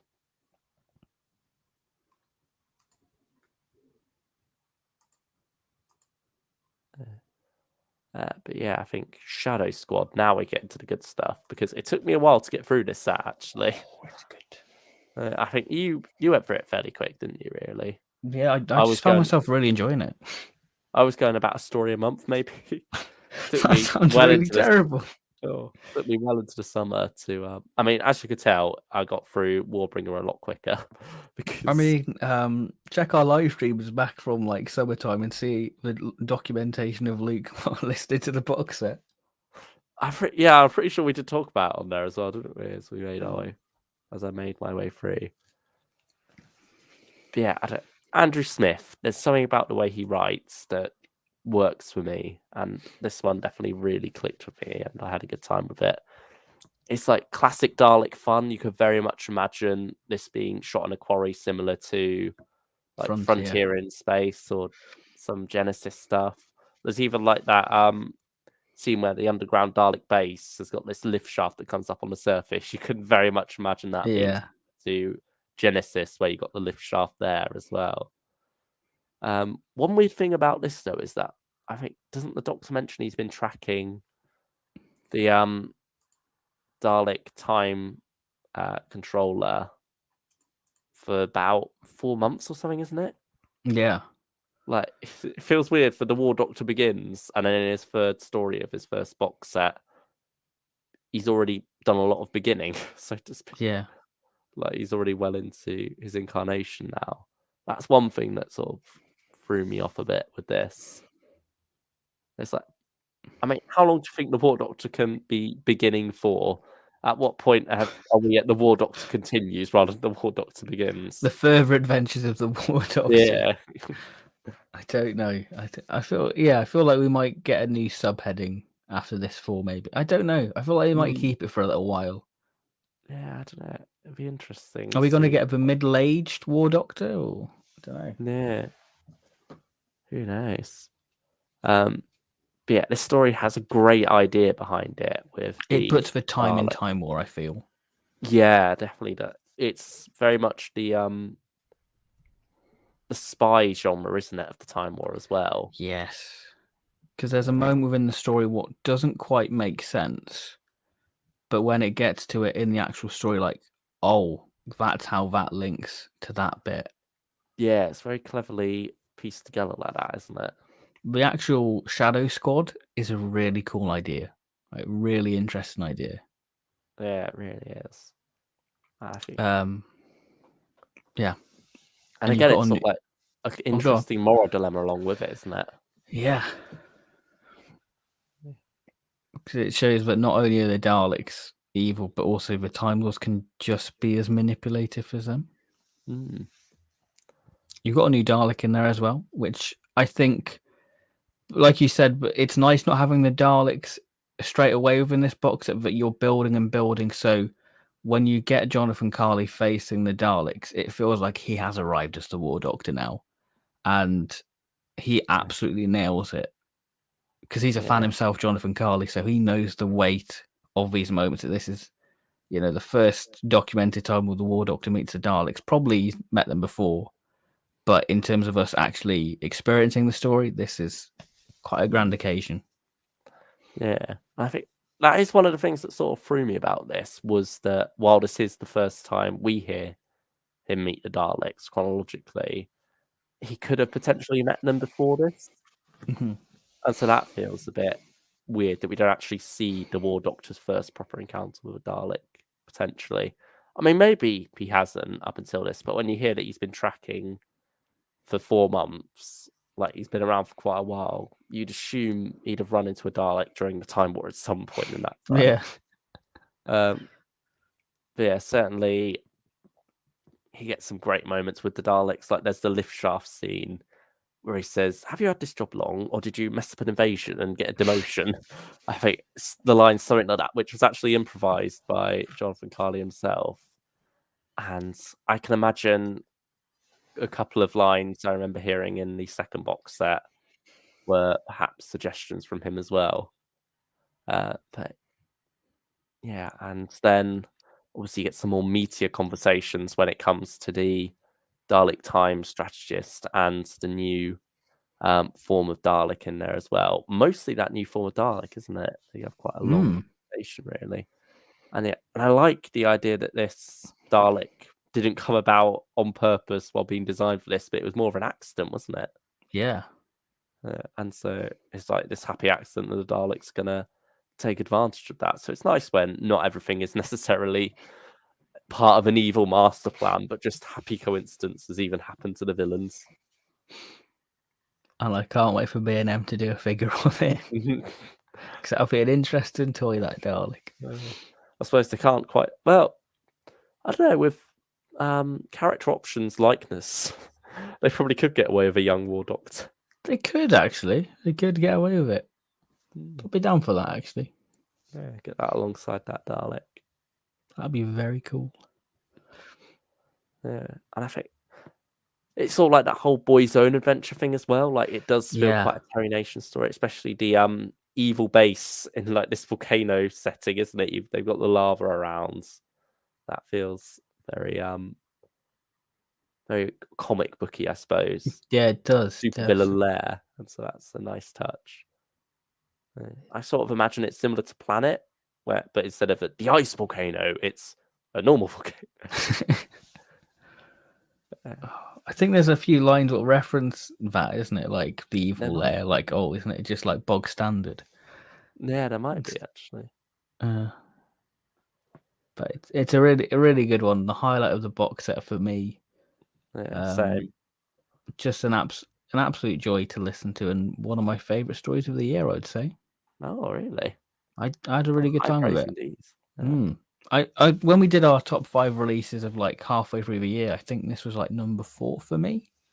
Had you listened to the whole box set by then? I'd listen. I don't think you'd listened to it yet, actually. No, I might not have even started it at all by then. Yeah, because I think you hadn't started, and we're like, oh, I'll give it a listen now. Yeah. But that was July when we did that. Yeah, yeah, you would have finished it by then, wouldn't you? That's okay.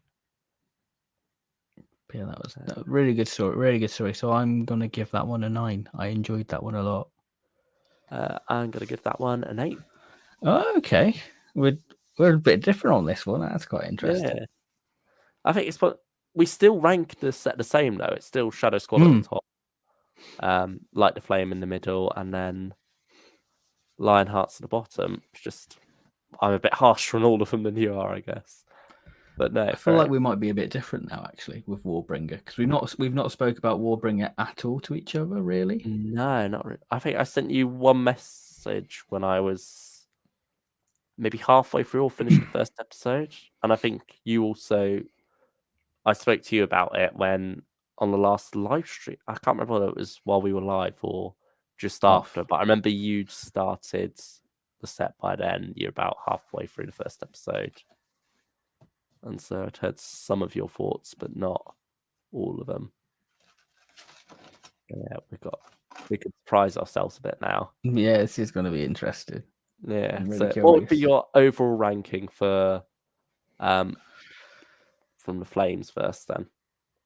What from Flames? Forged in Fire, sorry. Forged in Fire. You did it again.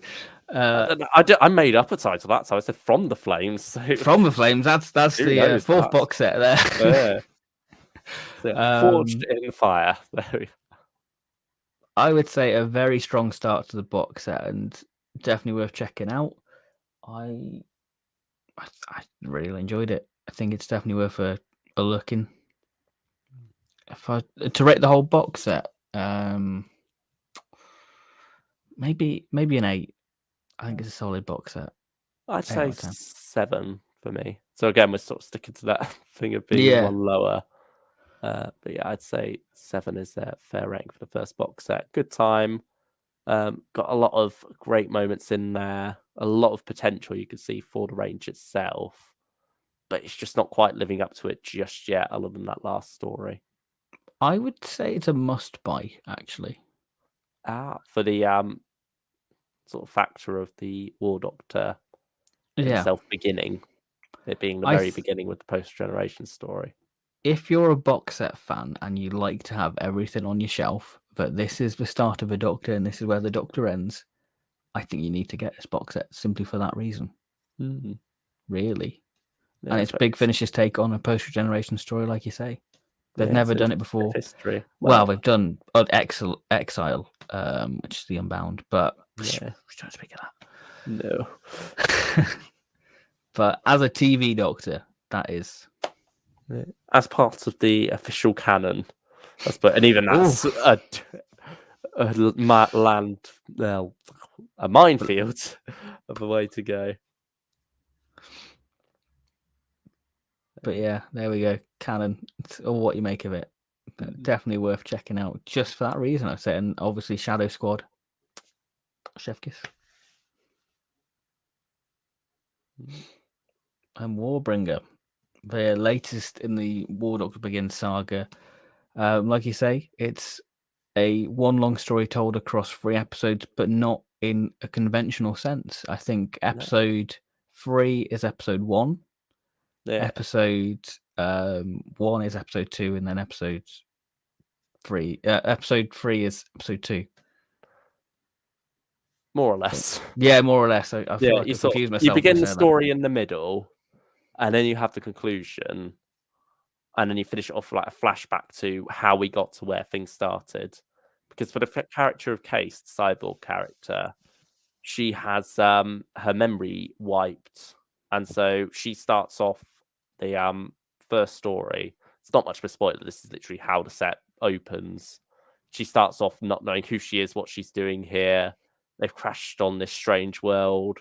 A Dalek's suddenly there, and then she's joined by Veclin and the Doctor, and from there, they begin to explore this world where war is worshipped, and everyone's at war just for the fun of it, really, isn't it? It feels very much like the well-managed war in that sense. But much more violent and actual fighting, but they're enjoying it. It's a game to them. There's some times where they'll die, and with their dying breaths, they'll be like clapping and congratulating the people who killed them, like, well played, well done. You get that when Veclin leaves the building with like the War Doctor on like a shoulder, and like she shoots like the guards, and like people go, "Oh, well done." Yeah. I thought that was quite funny, even though people died. There's a lot of interesting stuff like that, isn't it? And then there's the whole thing of the leaders actually meet up, sit down, and watch battles on the screen, don't they? Like the opposing leaders, I mean, like the leaders of both forces. You got the Germinal and the Inceptus. Yeah, that rings a bell. It's something like that, and it's definitely Germinal. I can look it up on the website actually, because I'm pretty sure it's in the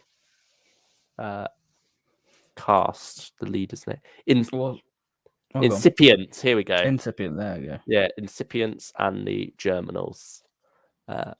Yeah, and they're like appropriating different bits of Earth culture mainly, isn't it? They've got different war technologies, different guns and like vehicles, haven't they? Yeah, like all this different stuff going on from different centuries, right from the past into the future. And so there's quite a lot of... It's an interesting landscape, and certainly something that's perfect for the Time War. I feel like this war that's out of time, has no purpose. And early on, there's also a line where the Doctor's talking to one of the soldiers, and it's like, "Oh, we agree. Why would we kill everyone and wipe everyone out? Then there'd be no one left to fight." And so it's like this controlled war designed to last forever, really, isn't it? So meanwhile, they have this legend of someone who will come from beyond the stars to ascend them to a war in heaven, called the Warbringer, and that is the where the box set gets its title from. Could that be the Doctor? I think there are some good moments within it, like with the War Doctor marching with the dead weights, because he, is sort of the Messiah, I guess, in that sense. So he's really playing up to that. So I like that bit. Holding it over his head as well. Yeah, I think that was really great, that little bit. Yeah. But yeah, I think we can talk about these separately, can't we? Because it's 3 different writers, and each story does have its own focus, I'd say. Yeah, because you've got, what are they? You've got Consequences, Destroyer, and Savior. And I'd agree. certainly Savior is more disconnected, I'd say. It's similar to Utopia, really, except it's after, well, it's still set before the second two, but it's after in order of listening.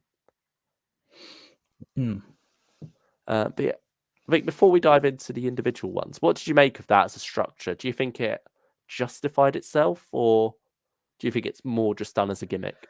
I'll be honest, I wasn't too keen on the story format. Because I think for me, the first story and I would say half of the second story for me, like you said, had the generic Big Finish Time War feel to it, really. Hmm. And I think as we progressed with the box set and the structure became more apparent, the more I liked the box set. Oh. But I think I like the idea of it, and I think that it's a great way of exploring the Time War by doing it in this format. Obviously, we're going to have some standalone stories, and it was quite nice to just develop into this world and spend time and develop this world and culture. But then you get that sort of third story, what still ties into the other two stories. But yeah, I enjoyed it. I enjoyed it. Yeah, The it's much format more for it. separate, isn't it? Hmm. Yeah, and yeah, I think the format works quite well. I was expecting to have more of a timey-wimey twist to it, but it doesn't really. There is like a bit of time travel in there, but it is more when it comes to the memory wipe and sort of the Doctor then filling in that memory gap for the last story. Um, I I feel like it doesn't necessarily justify itself as an idea, as a gimmick in terms of story related reasoning, but in terms of my enjoyment of it and how it plays out, I think it works out well. Hmm. Yeah, and so yeah, I think I enjoyed it as a one-off little gimmick for this story.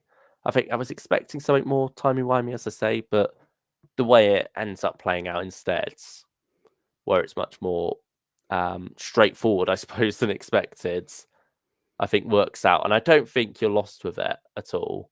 Like, even jumping in the story in the middle, you don't feel too lost because you've got Case as your point of view anyway, and she doesn't know really what's going on. And then also, they haven't been to the planet yet at this point. And so we're still learning about that anew with them. And then, yeah, it just it doesn't really throw you as much as you might expect it to when you hear about the idea. I feel like it's still easy to pick up on. And then even with the last story, you're still thrown into that in the middle of another story. So you could then Yeah. have another prequel story before that carrying it on. So yeah, it's nothing new with Doctor Who stories to be thrown in the middle. I think especially new series style stories where it's the I think hour-long format. it's been done better Yeah, I feel like it probably has, but because Ravagers was very much the same, wasn't it? yeah, that's true actually. I don't. Yeah, it's a bit hard to compare Warbringer and Ravagers actually. Yeah. 'Cause they're Ravagers is a bit because that's within the first episode, isn't it? Sphere of Freedom is you start off at the end of it, and then you have flashbacks yeah. building up to that. Whereas this is very much the whole second act and then flashback to the third act. But Consequences itself, as just an episode on its own, how did you feel about that one? The first episode. It took me a while to get into it, to be honest. Same. It's a bit of a weak start. It's got some great moments. I loved Angela Bruce's character. I thought she was wasted. I Yeah, she's expected not in more it from as much. Angela Bruce. She's got a name on But the cover, but she's only in the first episode. yeah, I thought she'd be more of an integral role. And I think you could have done a bit more with the two sides. We didn't really get that. It was more from the incipients, wasn't it? I'd say more from the German. I guess more from the incipients in the first episode, actually, Yeah. and then more from the German in the second. So I suppose that's well balanced in a way. But by then, Um, it's sort of like you know that it's all one side anyway. Really, they're yeah. just fighting each other for the fun of it, so you don't need that division as much.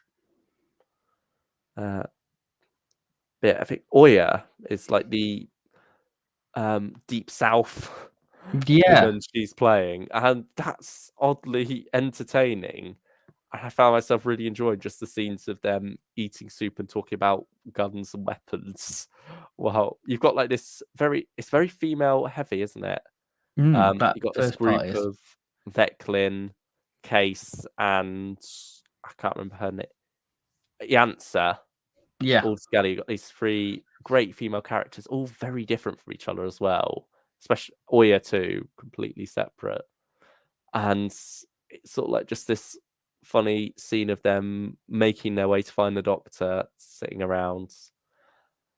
But yeah, it also at the same time feels very messy. Like I'm enjoying what's happening, but the reasons for why it's happening and what's going on around it aren't quite falling into place for me. It feels like a very messy first episode.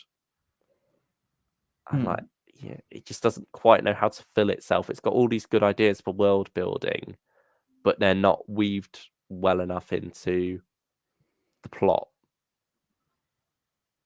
I mean, I can see why Timothy X attacks like the beginning, because he's really good at world building, like you're saying, like Wreck of the World and Planet of the End, like great worlds created within that.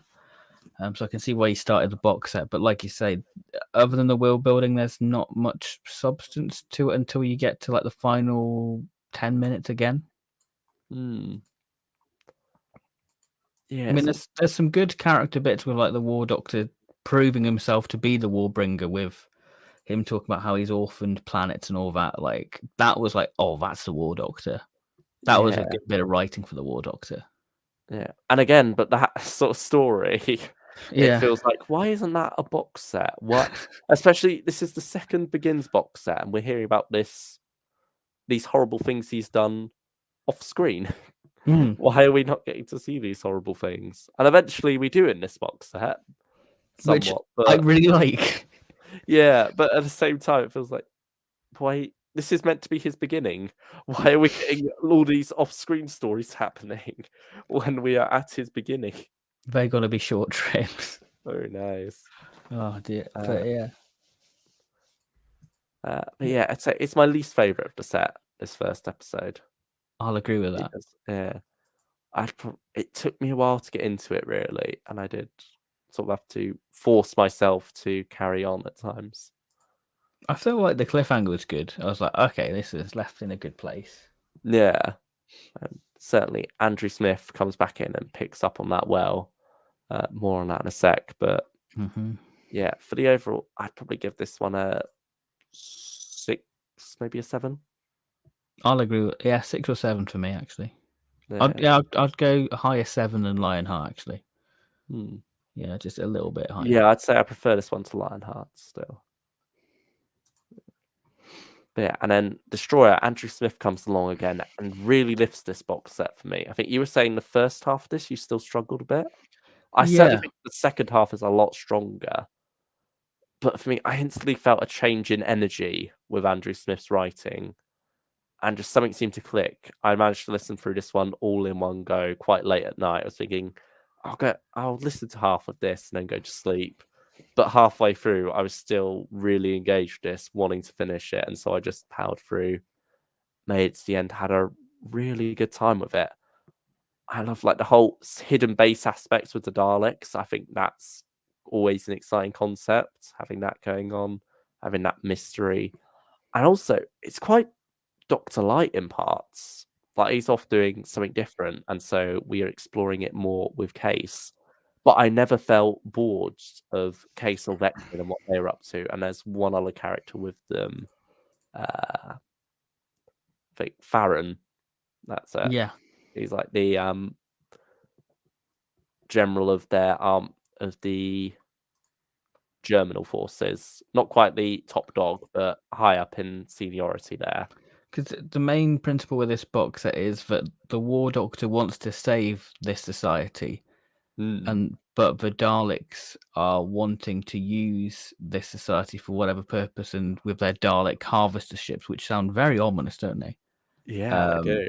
It's a great name for it. It's a really great name, isn't it? And the Time Lords are like, no, we can't allow this, so they're willing to destroy the planet. And we see the Doctor sort of still in that dilemma of still trying to be doctory, going, I'm going to save this world. Because he's put the harvester ship in a bubble, and that's sort of slowly counting down before it crashes into the planet. There's very much that time restraint on this story, and you feel that a lot as we go through. And it's like this thing of I think he accepts that he can't save everyone at some point, but he's still trying to get some people off worlds, get this sort of exodus. Because he says to like Tamazon that, just let you can save a few, you can experiment and do whatever you want as long as I know that people are safe and I'll go along with or it. at least alive. There's some great stuff there between those two. Also, there's a bit like a Sharda moment, I want to say, with like the ship computer in like the medical bay, like, oh, say I'm dead. That was quite amusing. I thought that was really good. We get to It's see nice sort of to get moments like that where you still see that this is the Doctor in more than just morals. Like, he still is very much like having fun, enjoying himself a little bit. And he actually kills a Dalek. Yeah. Still putting on a brave face with it all.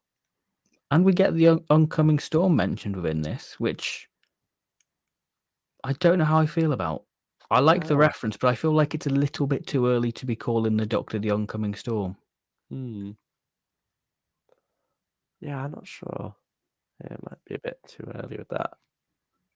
But I appreciate it. I was like, oh, that's nice. But then it didn't make fair, sense. isn't it in We Are the Daleks as well, actually? Is it? Oh, yeah, it does actually. But I don't feel like it's quite earned, though. I feel like time will make sense for it to be.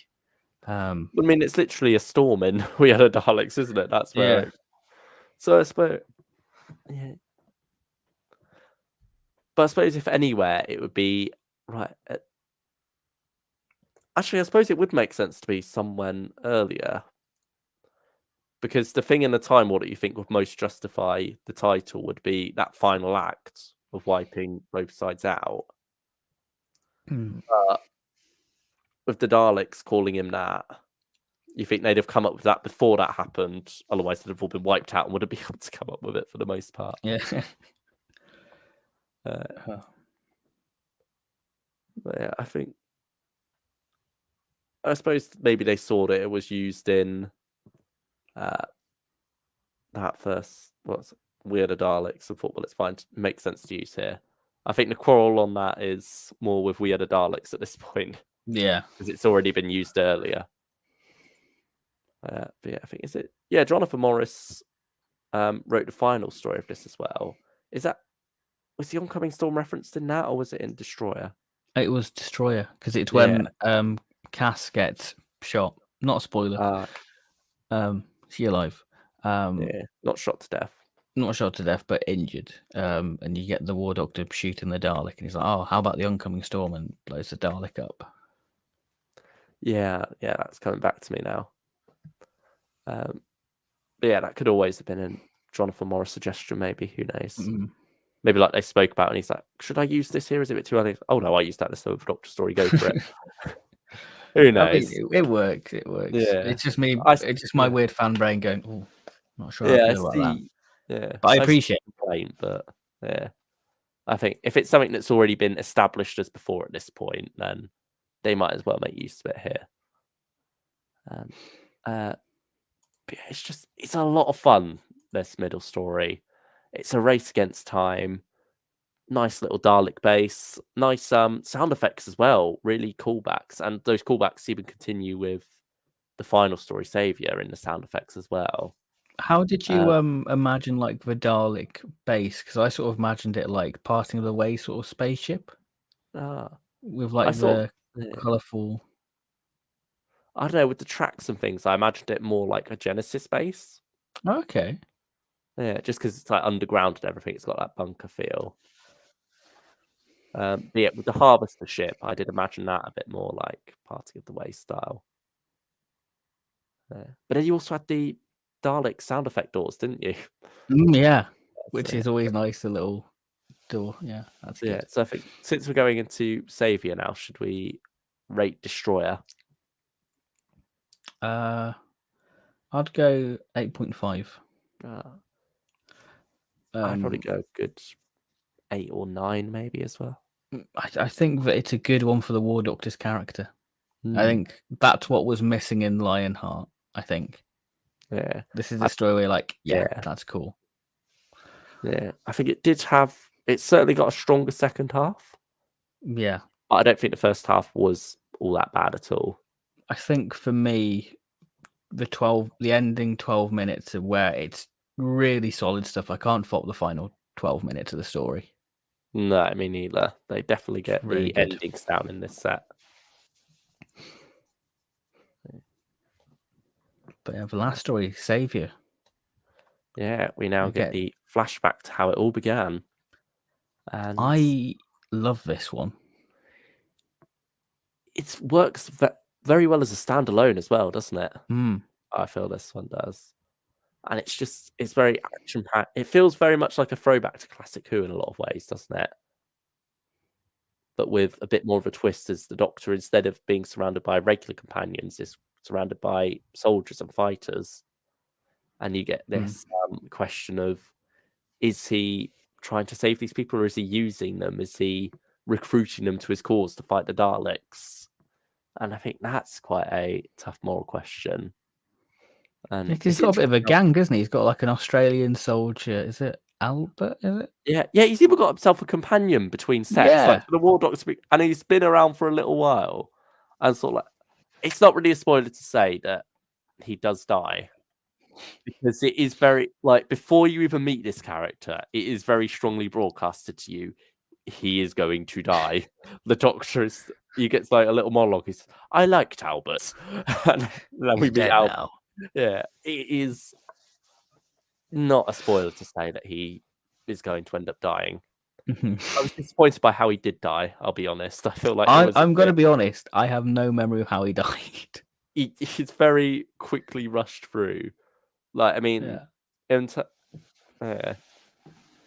And I was thinking something else was going to kill him, and it's going to be a lot more heartbreaking. Because I was really starting to like Albert.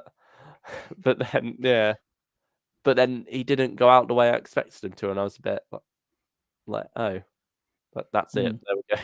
That's him gone. It felt very much like he was just there to fill out space, I suppose, in the story, fill in this role that wasn't needed in the next two / previous two, depending how you look at it.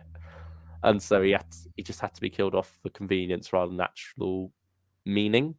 I think in the end, which is a shame. I felt, because there was a way that I thought was going to happen that I thought would have been obvious for the way for him to go. I don't know if you know what I'm getting at with that, because it's sort of, I think I do. Something else. It's a certain character. Yeah. Yeah. But yeah, that didn't end up being how it went down. So yeah. But I like how the ending does tie into the start of the first story as well. How it leads. I think that's it's a bit like Anti-Genesis and Only the Good, I think. It's probably the most full-on Dalek one as well. So I'm glad, in terms of structure, they twisted it so that this could be the end rather than the start. Because then you get full-on Dalek action. I think it utilizes what Moffat did with Daleks. Yeah, I imagined that as well. The whole eye stalk coming out of the heads. Yeah. Thing. Did you imagine that as well? Yeah, I got that sort of vibe off it, and yeah, the modulation was really good, and I like the different Dalek voices within it. Like, you had that sort of snooty, sort of scientist one there on like the controls, which is great. Yeah, there's a nice bit of not quite talking back, but discussion between Daleks that you don't always get. I think Jonathan Morris wrote well in this. I would say that this is one of Jonathan Morris's best scripts in recent years. I'd agree with that. Probably his best Time War script. I'd 100% agree with that as well. Really good one by him. Yeah, I definitely had a good I time sort of with got this. a Tyrant to Logic vibe with like the two supporting characters on the ship. I know what you're getting at there. I I love thought, how this felt very Russell as well in a way, with how domestic it was at first when it's just yes, scavenger yeah, ship, and like they're just going down making a cup of tea, exploring it. You've got like this older married couple there, and you know they've got their little banter. It felt very domestic, very Russell T Davies for a bit of it. So it very, in a lot of ways, this feels like a combination of a lot of Doctor Who all in one, all mixed together. does Like set yeah. during the Time War, you got that domestic Russell aspect. You got these Moffat ideas for the Daleks. Got some timey-wiminess in there as well. You got this very classic adventure style story. Sorry, and He's got for Space Plague. He needs Hmm. some Perineum. Yeah. You got this wonderful like cutting through the doors aspect to it going on a lot as Yeah, they're that's very messing around. 60s. I love that. The sound effect as well, that's brilliant. The Dalek door sounds as well. All great stuff. It's a real treat. I think I want to say this is my favorite of the set for me.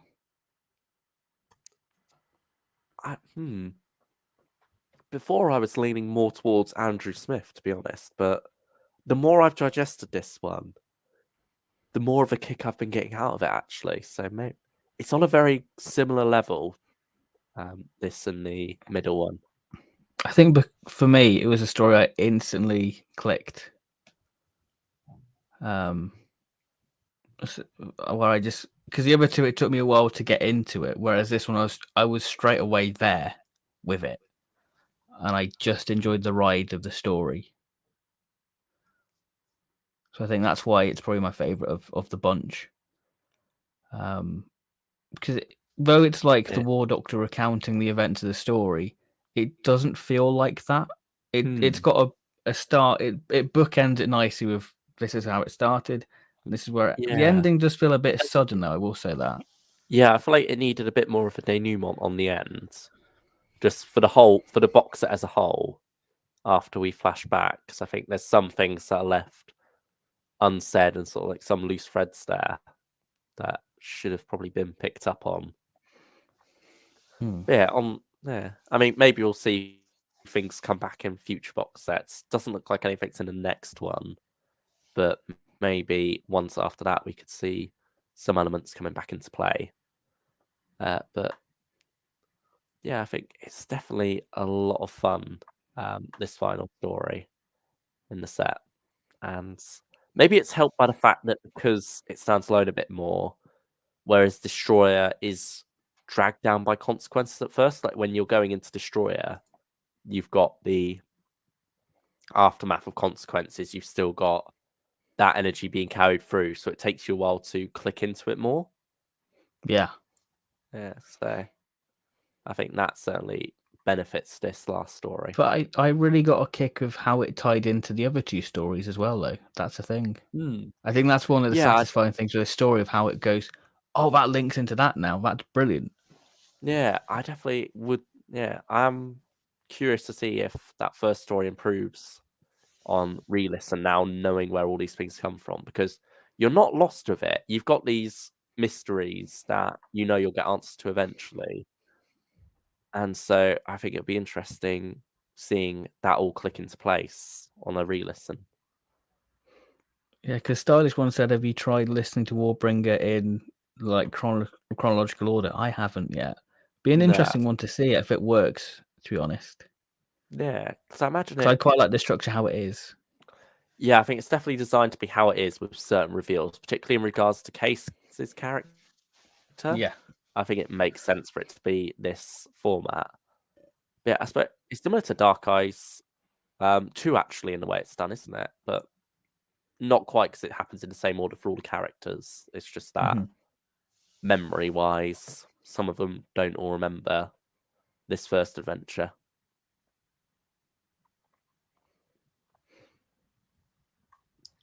What would you rate this story then? What would you Probably a rate Savior? 9, I'd say. Do you know what? I'll agree with you there. I'll agree with you. It's a very good time. That's it. there's some wonderful. This is the one where I can imagine the most potential inserts from Jonathan Carley with cheeky little lines and ad-libs. Like, I think at one point he calls the Dalek Supreme Mum, which is I was quite thinking like the 6 sugars. yeah, but that feels like a general Doctor thing as well. Like, Oh, particularly I third feel like that Doctor. was. I feel that I was a could see, Jonathan Carley. I feel like it's a yeah, Carley thing. I could see that though. To be fair, like he knows his Doctor. He knows how many sugars he has. I'm tempted to try it now. 6 sugars I in a do tea. not know how well that. I mean, You I'll have to try film a it. reaction trying the third Doctor's cup of tea. I'm gonna do that now. It might kill me, but it'll be worth it. Diabetes, here you come. Yeah, but hey, John did it, so it's fine. But yeah, I think I love that the banter at the end with the Daleks as well. And yeah, like I said, the he doesn't just go up to a Dalek Supreme and call it Mum. It is sort of while they're on the intercoms, isn't it, having a play about, he switches over and then switches back. So, right, put Mum back on then for the Dalek Supreme.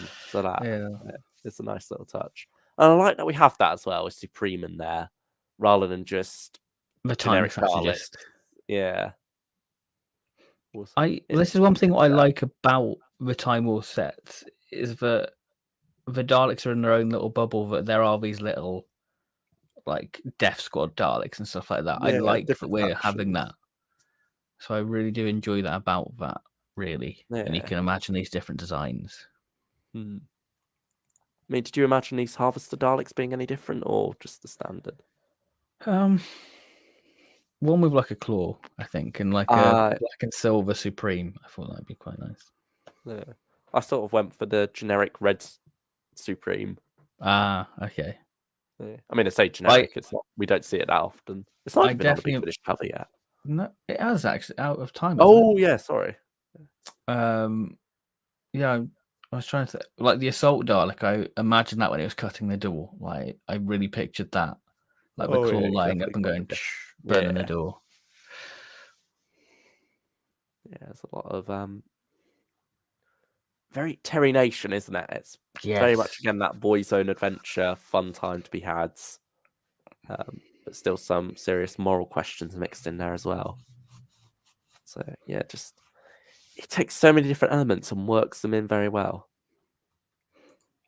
I mean, we haven't really spoke about Case. What did you make of her as a character? Yeah, I suppose it's hard to talk about her, isn't it? Yeah, because a lot of reveals happen in terms of her. But I quite like her, to be honest. I think I enjoyed the in the character. second episode, I got to grips with her a lot more. Because it's one of those sort of characters where you think, oh, we've been down this road, but they did something a bit odd with it and sort of flipped it on its head, really. Yeah, I think my favourite from the set might be Veclin, though. I think she's great throughout Beth Chalmers. You get a really get to see some interesting sides to that character because she's never been as heavily featured as in this one, I don't think. It's normally been like one story she's in, or like the start of a box. Yeah, the start of like a story, and then like the end, really. Sort of, more just there as the generic guard. But here she is the Doctor's handler, really, isn't she? Yeah, so she's going alongside him. I'm trying to. John Banks, his character. Can't remember his name. I'm gonna have a look.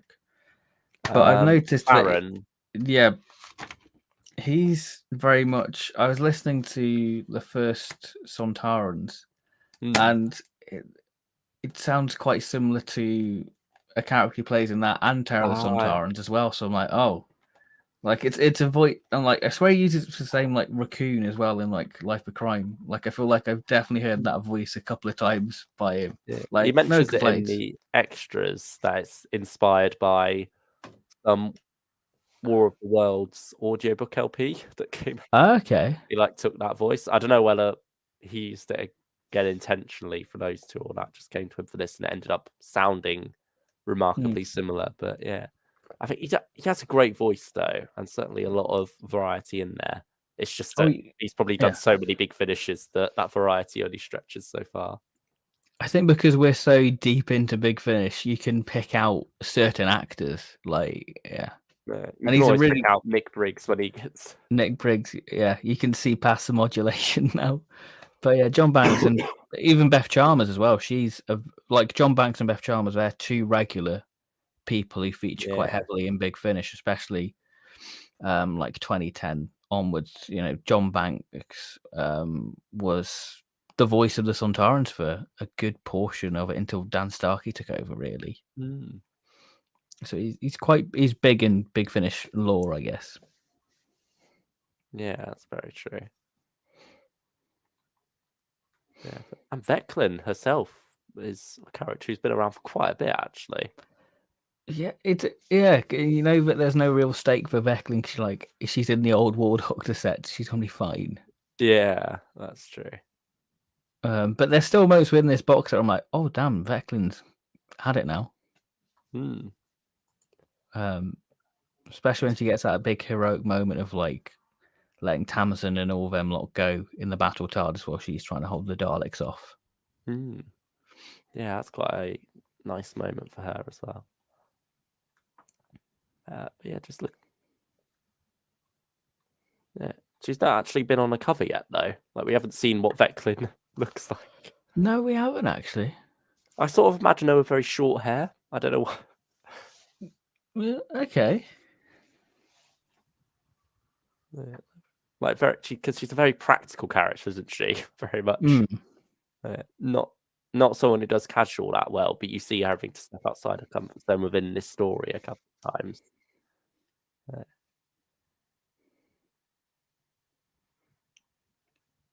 Yeah. I think particularly end of the first episode, she has a quite powerful moment. Yeah. I just think I can remember that just about. Yeah, so to do with the prophecy. Oh yeah, fulfilling the prophecy. yeah. I'm with you now. That again leads to a strong performance from Jonathan Carley. So, yeah, I mean, should we have a quick chat about Battlegrounds? So maybe sort of already have, but Yeah. now that we've gone through these two sets, like what our hopes are for the range in the future, I guess. I'll just load it up actually. Yeah. Because this set is standalone, isn't it? It's a standalone. Yeah, 3 separate stories.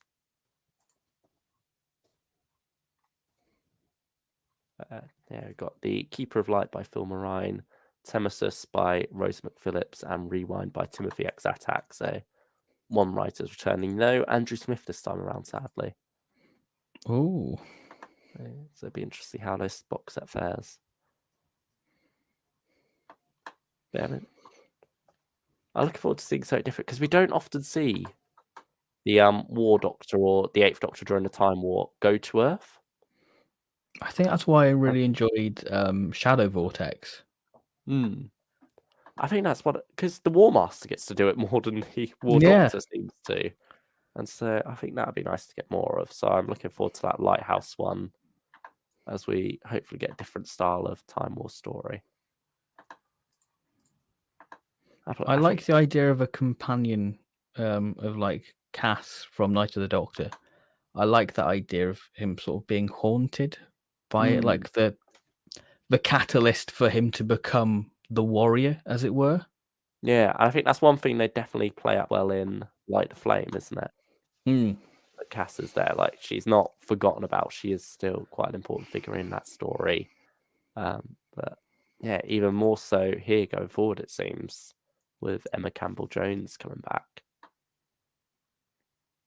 Yeah, we don't have any story details yet, do we? No, there was a tease on the news article. I'll read that out once I find. So yeah, David Richardson. We're back in the studio with the War Doctor for 3 standalone and very high concept stories set up in the Time War. From a remote holiday cottage to a foul ship in deep space to the darkest day on the planet Lucana, the Doctor faces some of the biggest challenges of his lives, and this time he has a trusty companion along. So I wonder if she could be in all 3 stories, sorry. It just seemed like they're alluding to that, isn't it? Like a companion. But then again, she's not like given the top billing credit. Whereas, Or maybe she's like a splinter, but there's some sort of catalyst where there's like a splinter and he keeps having visions of her or something. I don't know. yeah. Certainly the Foal ship though, that intrigues me. Yeah, I Getting like us to that. see a different side of a different faction, I guess, altogether in the Time War. Yeah, because you forget about the falls actually. And you're like, oh I yeah, mean, Terry certainly seems. yeah, yeah. So yeah, it'd be interesting to see how they play into the Time War. I mean, some people must have a TARDIS already because there's been 7 listeners recommend this, so it must be a good set. Yeah. We're in for a treat in May 2022. Perfect. I'm excited to see what this has to go for it now. Perfect. Are you looking forward to going back to standalone stuff after that set, or would you prefer more long form storytelling similar to Warbringer? I enjoyed Warbringer. But I think they should have a balance so we get a standalone then like a big long arc thing. I think it works best really. But then my favorite War Doctor box set's been Infernal Devices, which is 3 standalone stories in the War Doctor series. Yeah, that's true. But at the same time, War Master stuff is the best Time War stuff there is, and a lot of that works from being these big long stories over the whole box set. So. But I feel like that works better for the Master with obviously he's scheming, plotting, whereas the Doctor sort of plonked down on a planet. Oh no, the Daleks are coming, and that's essentially your story, really, isn't it? No. I think feel that's sort of the thing they need to break out of, though. Really, yeah, that is And the problem I with the think Time War that can- stuff. Yeah, so I think that can help that a bit more. Going for that, maybe seeing the Doctor in more of that role, but he's tried to do it for good rather than evil. I'd quite like to see a War Doctor Cyberman story. Oh, same. I think think they War should break out stuff and just do something a little bit out there. Like Time War would be a very good place for the Cybermen to show up, though, because you've got this whole universe at war, loads of people becoming refugees, planets destroyed, traveling People across are the injured. galaxy. They need conversion. Yeah, like you would very much see people turning to this as a way to escape the horrors of the Time War. I can imagine. So I think, yeah, definitely should see a Cyberman story somewhere, like Eighth Doctor, War Doctor. It's definitely something that should come along at some point. I mean, I suppose close to coming to Giant Man, isn't it? Yeah, that'd be interesting. What design they use for that. But I'd quite like to see like a historical War Doctor story as well. Yeah, same. Give us that. Just something what gives it a bit of a distinct difference. Where like, okay, it's a breakaway from the Daleks. Here's the War Doctor in Tudor England or whatever. I think that'd be quite interesting. Yeah, because he doesn't always have to be involved in the Time War itself. Like some of the War Master stuff isn't directly tied into the Time War, is it? I mean, probably the best example of the Eighth Doctor in the Time War is the War Master 5th box set, which Hearts of Darkness. There we go.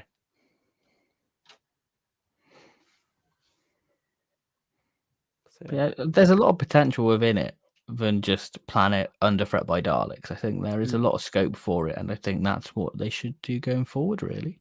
Yeah, and I suppose while we're talking of War Master, be interested to see him go up against Jonathan Carley at some point. I feel like that's got to be the 4th boxer. I feel like they have to be holding something back for that. Yeah, and I feel like it would be nice if it was in the War Doctor range rather than the War Master range. Yeah, I think it just gives Jonathan Carley like that weight that he's been accepted. Obviously, he was accepted straight away by us. Yeah, But I think it would definitely get a lot more people into the range. Really. Yeah, I mean that was sort of part of the reason I picked up box set 1 was because I knew reluctantly that at some point something was going to come along that would make me feel like I've got to pick up this range now. And I'm glad I did. I've had a good time with this. It's had some weaker stories, but on the whole, I think it's off to a solid start, and especially with box set 2, I'd go 8 out of 10 overall because we didn't. I don't think we did that, did we? No, we got sidetracked looking at the future. Yeah. What would you rate it since we're on that subject? I'd agree an 8 or an 8.5. Yeah, it's a very strong set. I mean, so like you recommend more the first box set for. I feel like I enjoyed the feel of the first box set more, but I feel like the second box set offers more of a story. Yeah, It's a hard one actually because I like both box sets and I'd struggle to pick one, but I feel like one just edges it for me slightly. Yeah, I'd say 2 is the one I'd more recommend, but I can see your argument of like it's more important, I guess, box set 1 for the history aspect of it. Like it's very much a moment in Doctor Who history, and so yeah. But I mean, you can get box set 2 and not be spoiled for box set 1. So if you enjoy it enough and want more War Doctor, you can easily go back to box set 1 and not be spoiled. I mean, like I say, I think that this is the best representation of the War Doctor on Big Finish, and we've had actual John Hurt on Do Big Finish, so I think if you want to know the actual character of the War Doctor, then the War Doctor Begins is there. But the John Hurt stuff, I think, is exciting because it's John Hurt doing Big Finish. Yeah, that's true. Yeah. I suppose that's more John Hurt being the Doctor in general, isn't it? Yeah. Whereas this is more who is the War Doctor himself. And I think Warbringer is the best example of that. Mainly for the ending of the second story. Yeah. Or the last story. Some moments in the last story as well. The third episode. Yeah. Yeah, because he has some really good stuff with Case within that. I love that stuff with him and Case. Yeah, that's very true. Yeah. What have people been saying in the chat? Sorry, we're trying not to ignore you guys. Yeah. Thank you all for your patience. I mean, I guess this ties into John Hurt. Thoughts on the Big Finish adaptation of The Invisible Man? Have you picked that up? No, I haven't. Have you? I have. I picked it up last year. I had a really good time with it, actually. And I would say that was John Hurt's best performance on Big Finish. I think that was his final one, wasn't it? Yeah, it was his final one and really gives it his all. And it's a really good performance by him. And yeah, really good adaptation of The Invisible Man. Really good. Wow. Enjoyed it a lot. Nice wintry listen, I'd say. So it's like the perfect time to be listening to that story. Yeah, I think it was on sale recently, wasn't it? Yeah, the whole H.G. Wells thing. Yeah, because it took a while for the CD to come because it went out of print when I bought it, but they had to do another print run to fulfill the CD orders. So there's probably a few CDs still knocking around of it, and I definitely think it's worth checking out. Of like the original stuff they've done. Yeah. Speaking of Doctor Who actors and things that aren't Doctor Who, have you checked out the recent 80 Days Around the World? No, I've not watched that yet. It's on my list. It's on my list. No. I've heard good things about it. Yeah, I've watched the first 2 episodes now. Well, that's all that's out at the moment. I think they're doing 2 episodes. The 2 episodes Boxing Day, 2 episodes this coming Sunday, and I think it's going to be 1 episode until later out. But the first episode almost felt like 2 episodes in one. Okay. It's a lot of rush to get through things. Some moments don't quite land. But the second episode is brilliant stuff. Really is. Really some heartfelt moments there. David Tennant's on top form. And yeah, it very much feels like he's playing the character of John Smith from what's it? Human Nature and Family of Blood. Yeah, there we go. When he's in his human form. Looks very Eighth Doctor-y in that attire. Yeah, so it's like the Victorian get-up, isn't it? And like the promo shots as well really link to that Doctor-y feel, like the swishy coat. And I think especially how he's got some companions traveling the world with him. It's like an Unbound. Yeah. So he's very much this like goofy but lovable character who's like heart in the right place, but head isn't, more in the clouds, I suppose. I Yeah. did see a tweet of how they introduced Phileas Fogg with like 10 on the clock and then him looking at the fob watch. Yeah, that's interesting. I was like, oh, okay, I see what they're alluding to there. Yeah, it's a fun little reference. But yeah, if you do check it out, I'd say be patient because, well, at least maybe the second episode's the fluke and it's rest is like the first. But Hmm, at the moment, from what I've seen, it's sort of a bit of a messy start, but worth stick it. with it. See what you think of the second episode because for me, that was when I clicked with the show, and yeah, it felt like it had a lot to offer. Yeah, there's a lot of heart to it. Yeah.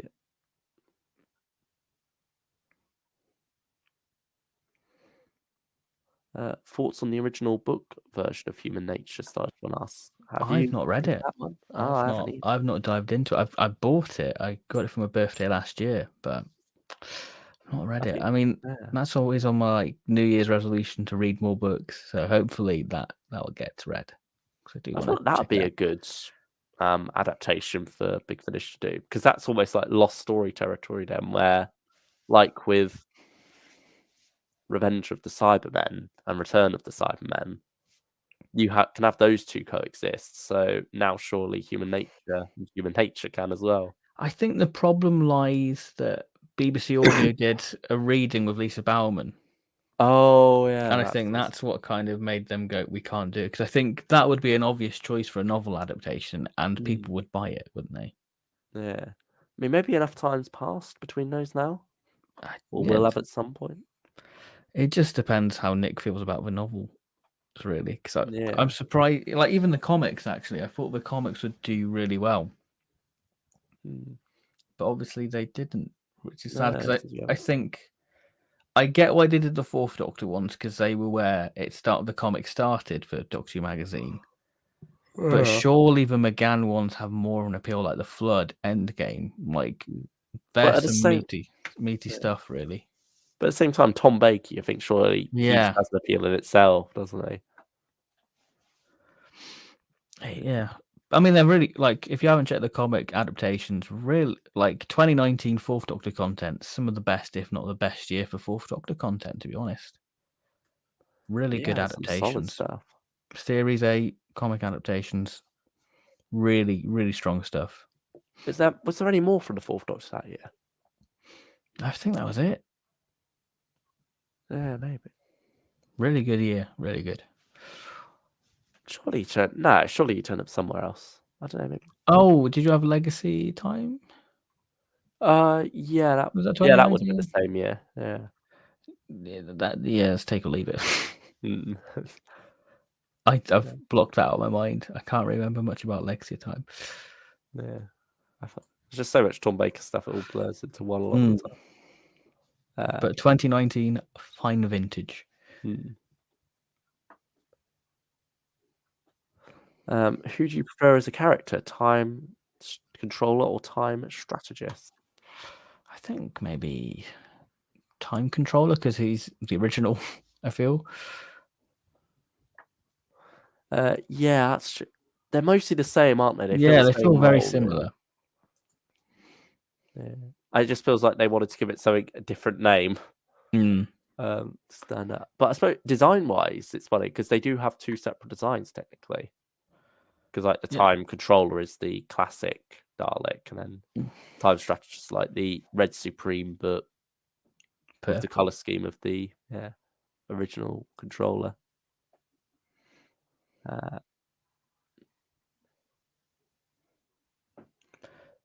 Pain Sideman says Human Nature is a beautiful book, better than the episode, but the episode is still really good. And Furious Time Lord Sideman Adventures said Human Nature is a lovely book and very late for me and you, Ben and Luke. We're sorry to keep you up. No, we're pretty early tonight. Actually, I feel like we started a bit early, so we've probably finished a Yeah. little bit earlier than usual. We're going a But bit longer than usual this time, though. Almost like a well, 2.5 hour mark. it's the last stream of the year, so we can have a little bit of a Yeah. party, I guess. Yeah. I'm not hurrying or anything. No. Here's one for you. Favorite Blake 7 audios? Ooh.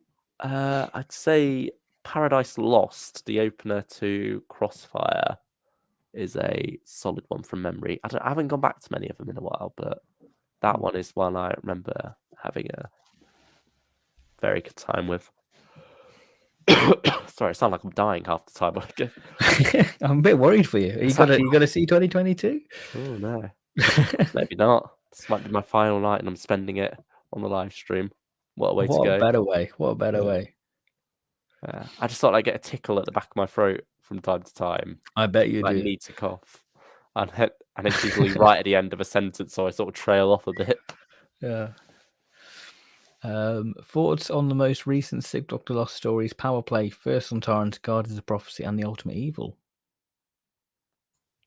I've only listened to the Ultimate Evil out of those ones. Oh, I mean, oh, really? I thought you had a few lost stories, so I thought you might have picked some of these up. Only most of Series 4 except the Mega and the Rose Mariners, and then all of the more recent ones, so Series 5 and 6.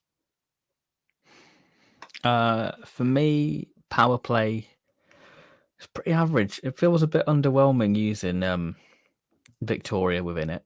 It doesn't seem to quite gel together. It just seems like a bit of an average story. First on Torrents, re-listening to that one at the minute. Actually, I've been re-listening to a fair bit of Big Finish. Dalek Occupation of Winter. Been listening to that one again. Really good. Forgot how good it was.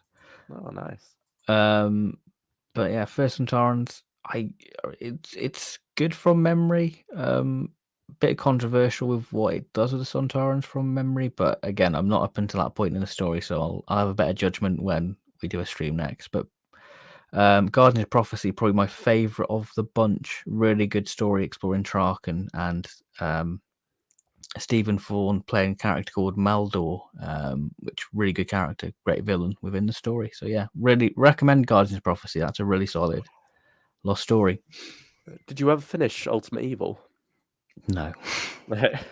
It's a story what you hear the concept and you're like, that's so daft, and like it's been well documented on like the Trial of a Time Lord DVDs and Blu-ray. And you get glimpses of it and you're like, I can see why that was canned. Like, no disrespect to Wally K. Daly, but I think it belongs in an annual, that story. I feel like it's curious just because of how different it is from all the other Sixth Doctor content we get, because it is very season 22 like in style, how the Doctor and Perry spend most of the first episode in the TARDIS really, and then eventually get to planet. We've seen all these developments happen, how it ties into Doctor's past. I feel like it's just curious from that point of view. It's not too great, but it's not too bad either. Yeah, I think as well, Colin can't do crouchy, angry 6 anymore. He doesn't. He seems a bit off when he did it. When I listened to it, I was like, "Oh, Colin, you tried. Bless you." It's nice that we did get that Colin again though for this, because it makes sense. Because had it been done at the time, that in the Doctor we'd have probably gotten. Well, I think he even mentions in the interviews how he did that thing of saying the same line 3 times, or the same word 3 times, when he's like getting in a bit of a huff about things. Yeah. Like, it's the carrot juice, carrot juice, carrot juice. It's that sort of line. I can't quite remember what he says in the story. Yeah. Yeah, it's something that he normally would steer away from when it comes to a usual Big Finish stuff, but he sort of accepts that this was very much a throwback to a script he would have done at the time. So he's sort of like accepting of, oh, I'll do this for this story and this story only. Because First on Torrents does seem to riff off quite a bit of like Mark of the Ranic. It's all like Victorian times, and there's a few little nods to that which I like. So yeah, it's always good. I feel like the lost Can you imagine stories it being shot near your house? Yeah, I can. I can imagine me in the background just going, "Oh, there's Colin Baker." Yeah, it's amazing how like the lost stories just feel so incredibly authentic. Like we say the third Doctor Adventures try hard, but my goodness, the lost stories really, whether that be the writing and the music, it generally does feel like a lost story. all those elements. Amazing the effort they go to with those. Yeah. Like I say, sometimes it depends on the story though, because some of them do go a bit different. Like I'd say the Doomsday Contract is one that I think budget-wise definitely would not have worked at the time. You could see, Yeah. Did you but they see don't. the? Have you watched the Douglas Adams documentary? No, I haven't yet. Have you? I have. What are you going to say? It just explains the Doomsday Contract a bit more. Is there some stuff? Yeah, because it's got is it George Lloyd in it or John Lloyd? John Lloyd, John isn't it? Lloyd, John Lloyd. yeah. Because he's part of it. Because obviously he was friends with Dougie Adams, and talks about their friendship and everything. And he went into the office and basically got told, "This is why the script's not happening." Like he did every cardinal sin of Doctor Who. Like you broke it within it, and yeah. So that's why it never happened. Yeah, it's a good one. Just him talking about it briefly. There's no clips of it within it. Yeah. I was about to ask that because they did include some clips of Ultimate Evil in the on the season 23 Blu-ray in that documentary. It must have been recorded. I don't know when this must have been recorded. I don't know when this would have been recorded actually with Dougie Adams documentary. It's hard to say when they record it because they record them so far in advance, and then sometimes they become, like is it the Devil's End one that was recorded October? That was out in March, the Third Doctor season 8, wasn't it? Yeah, so there's no real time span. In that. Yeah, it's weird. Yeah, and I suppose sometimes parts of it can be recorded a lot earlier, and then parts of it a bit later. Yeah, who knows? But even then, you could go back and edit in a clip. But I suppose it depends how well you put it in. Yeah. Because I mean, the Ultimate Evil, we got clips of that before it even came out, didn't we? Season 23, wasn't it? Yeah, season 23 was out before. That was the main reason you got to that feature, just so you could have a little tease. Maybe. And I like the little animations they did of those lost stories because they always used clips, didn't they, of it? And that was really nice. Concept art almost. Yeah, it was wonderful. Thoughts on the Fifth Doctor Lost stories? The Stylish Ones asked. The Elite, brilliant lost story. Highly recommend that one. Would you say it's elite? It's elite. It's god tier.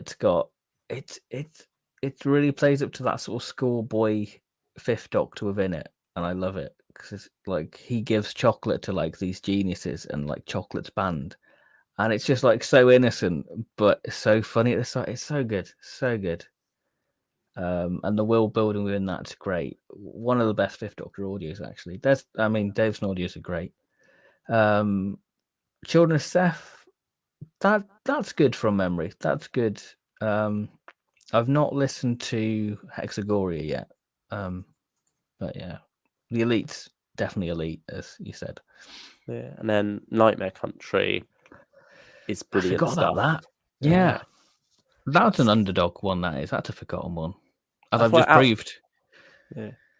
Out of the recent 4, it's probably my favourite. Really?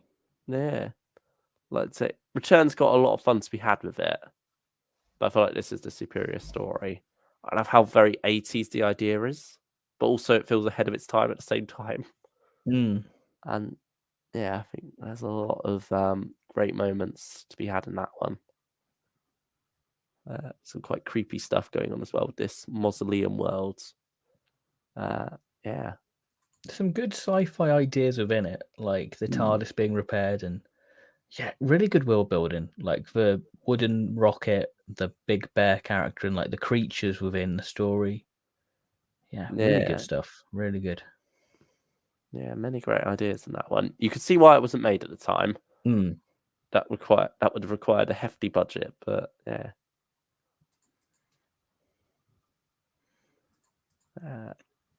Would you like to see a Third Doctor and Sensorite story as hinted in Diary of a Song Series 9? Yeah. Didn't we come up with an idea for one of those? I really want a Third Doctor and Sarah on the Sense Sphere, and like there be like a political intrigue there. Yeah, I was thinking then they could involve something like IMC style corporation, couldn't they, like over the planet trying to exploit the Sensorites. Yeah, that was it. Yeah, I think it would definitely work for that Series 10/11 style of space story, wouldn't it? Definitely. Yeah. So I just want to express hopes for future Lost stories. Since they can't do new series ones, I'm hoping for Laird of the McCrimmon in full cast and Yellow Fever and How to Cure It. Yeah. Oh, yeah. Yellow Fever seems to be like a good one to do. I Now, almost feel like with the Auton Infinity though, that is yeah, our new Yellow Fever. Like we've got 6-parters, so yeah. it's same length. Auton's in there, potentially Master as well. With John Coleshaw in there as Chameleon and the Brigadier. You think you could get him as the Enemy Master too. I wouldn't be surprised, but yeah. Although I think, yeah, problem with Yellow Fever itself is that there wasn't much known about that story. Only that it Like, would be in Hong Kong, feature the Master, Autons, and the Sixth Doctor, wasn't it? And was it the Rani in that as well? I thought it was Shanghai. Oh, Shanghai, yeah. Yeah. Or was it San Francisco? It was definitely, yeah. Shanghai, because I think John Nathan Turner just wanted a holiday. Oh, yeah, he actually did go out and scout out the location. Yeah, so. Yeah, who knows? But yeah, certainly. I don't think there was much to decide about that one, sadly. I mean, as for Laird of the Crimin, I suppose that comes down to the Lincoln and Hazeman estate, doesn't it? Yeah. I was thinking, actually, what about the Children of January? I think even less is known about that one. Yeah. That's just sort of sprung up in my mind going, oh, yeah, there's that story. But again, don't think we know much about that. Yeah, I think. Also, I think there's not really much I don't think anything's stopping them doing New Who stories because they did talk about Suicide Exhibition on the podcast. It's getting late. No, I've just been on the drink.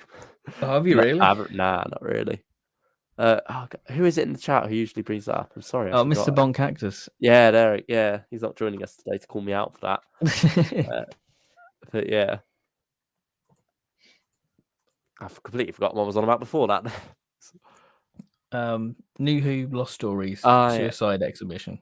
Yeah, it was brought up on the podcast recently, and Nick Briggs didn't say anything about any rights issues stopping them from doing that. So maybe that could still be an option at some point. Well, they've hinted at Mark Gatiss doing some, haven't they? I mean, yeah, you do wonder, like, with Mark Gatiss no longer writing for the new series, unless Russell's got him back, which wouldn't surprise me. But you think maybe he's got an itch to write more Doctor Who.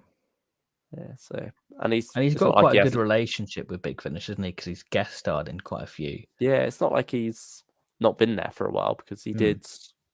Masterful was probably his most recent. No, Out of Time. Oh yeah, that's true actually. Well, he's had a good year. Yeah. Dalek Universe, Out of Time, and Masterful. Yeah, that's true.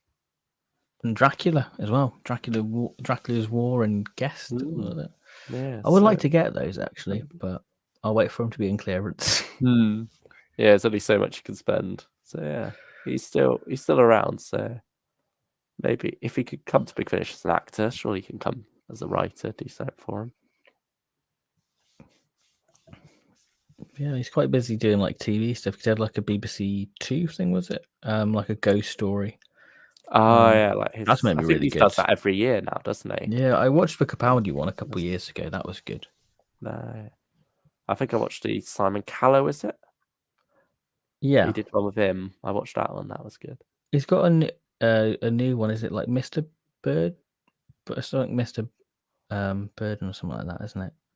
Maybe. That's a big thing he's promoting at the minute. Yeah. But it's nice that he's doing well still. Get him on the Paladin box set. Crikey. Mark Gatiss writing the Paladin stories. Nick Briggs has talked about doing the Suicide Exhibition twice in Vortex and said there's complications and rights to it and other New Who life stories. Maybe there is something there then. Who knows? Maybe they're trying to get over those rights. But yeah.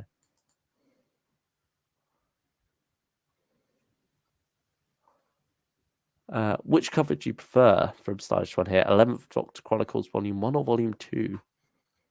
Probably say volume 2. I'd probably go Volume 1, actually. Really? Okay. Mix things up a bit, yeah. All right.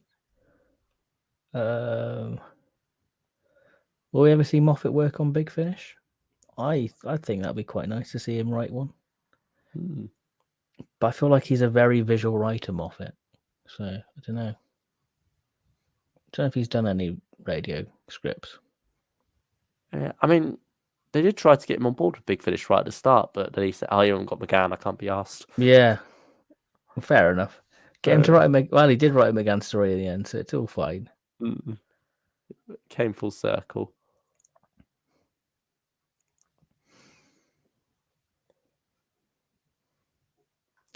Would you like to see more of a certain what was it? Sorry, I've got my brain fart like you. Would you like to see more of a certain character? Big Finish tease and Masterful and the Unzal Incursion and Diary of a Song, Volume 9. Yes, I guess. Yeah, I mean, think it'd be interesting. We are going to be seeing more of them in February, so that is true. Yeah.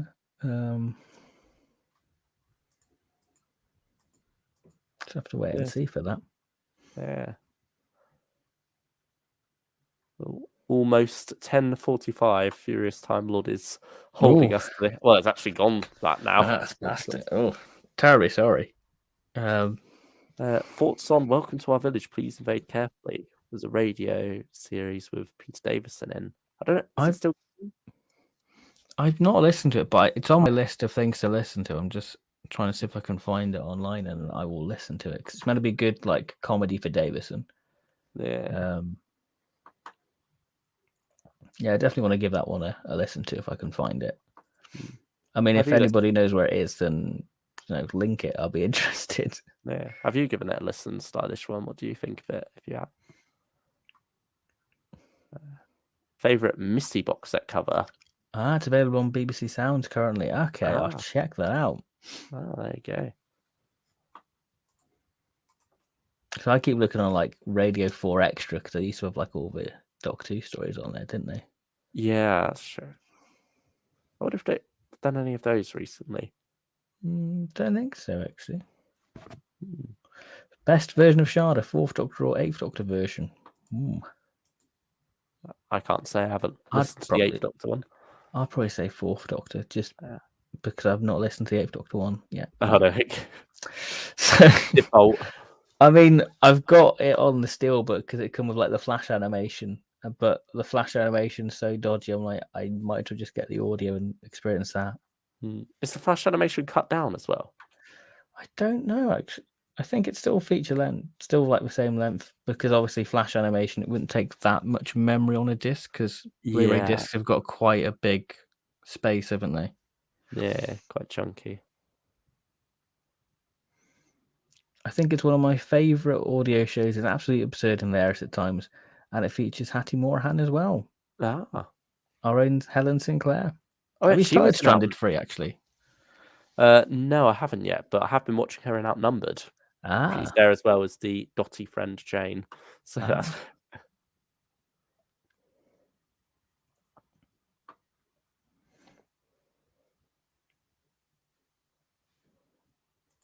Yeah, that's why Stranded 3 is the next thing to get onto now that I've done War Doctor. I've run out of things to distract me now until 40 comes out. I'll be interested to see what you make of Stranded. I'll be interested. You finished it all now? I'm halfway through the last story. Is it a bit of a struggle? For me, I think I'm at breaking point with Stranded now. Oh, is it that bad? I wouldn't say it's bad. I just think it's wrong to say I need time away from it because there's been enough time away from it. But I feel like Stranded was meant to be like not complicated. It's meant to be light. But I saw like Batman March to a tweet going, "Does anybody know what's going on with Stranded 3?" I'm like, I relate to that tweet so hard. it's so strange how they've lost sight of what Stranded was. It's very arc heavy, but also not at the same time. It's strange. Yeah, You get it's some almost like Snow's my favorite of the ones I've listened to. it's the James yeah, Kettle one, isn't it? yeah, that's a nice one. Yeah, But McGann just seems really bored in it, and like if he's sounding bored, then I feel bored. Yeah, it's a shame because I think the simplicity of Stranded One was really what the magic of the series was. Certainly, it felt like they tried to keep some of that in too, but it seems to all be going now. And I don't, yeah. I mean, when we first got the announcement, I didn't expect anything too arc heavy from this series. Yeah, Like, I thought after there'd be like Dune some, Coalition and like Ravenous, yeah. yeah, I thought there'd be something there, but not as full on as seems to be happening. But yeah, it's a shame because Stranded definitely seemed to have a certain magic early on that I'm no longer feeling. And I think the big gaps between series as well hasn't helped because it's like this, it's the special someone that you're really interested in, but they take ages to reply. Yeah. And so when they finally do, you're bored. You're talking about me there.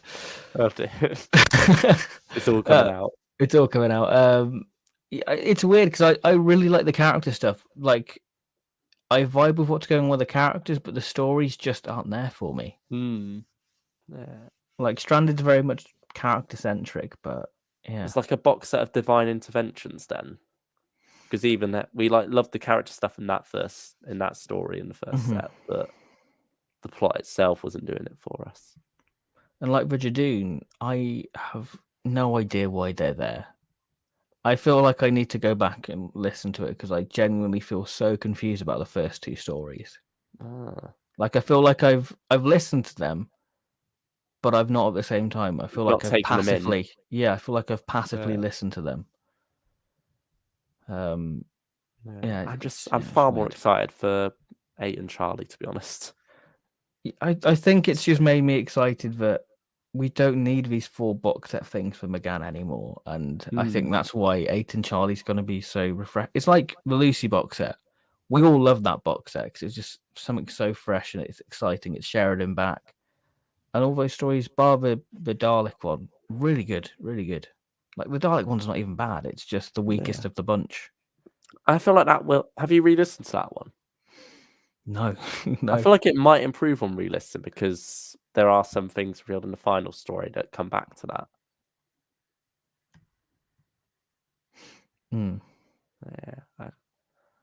So I'll have to let you know how Stranded 3 goes down.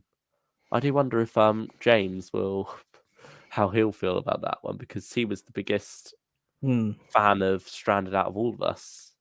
And so, it's a shame how it just seems to have quickly fallen so far. And it's just, I suppose, with the relaunch as well, shifting attention onto what's coming up, it does sort of feel like it's lost the limelight. I guess it's a bit like Flux in a way. In the nicest possible way, but the 8 and Charlie box set is like Russell coming back. And like Stranded sort of feels like, oh, get out of the way. Like in the nicest possible way. Because I love the team. I love Andy. I love oh god, what's Tamsin in it? I've forgotten it. I went blank. It is late. Rebecca Root as yeah. Tanya, that's it. I love those characters, how they're integrated within it, and like the dynamic with Liv. But other than that, it's just a bit hollow. It just crumbles away easy when you sort of think about it. Really. Yeah, that's a shame. I mean, I don't want to put you off, because we've got another box set. But I've already bought it at this point. Yeah, so it's too late. Put me off all you want. They've already got my money. It doesn't change that.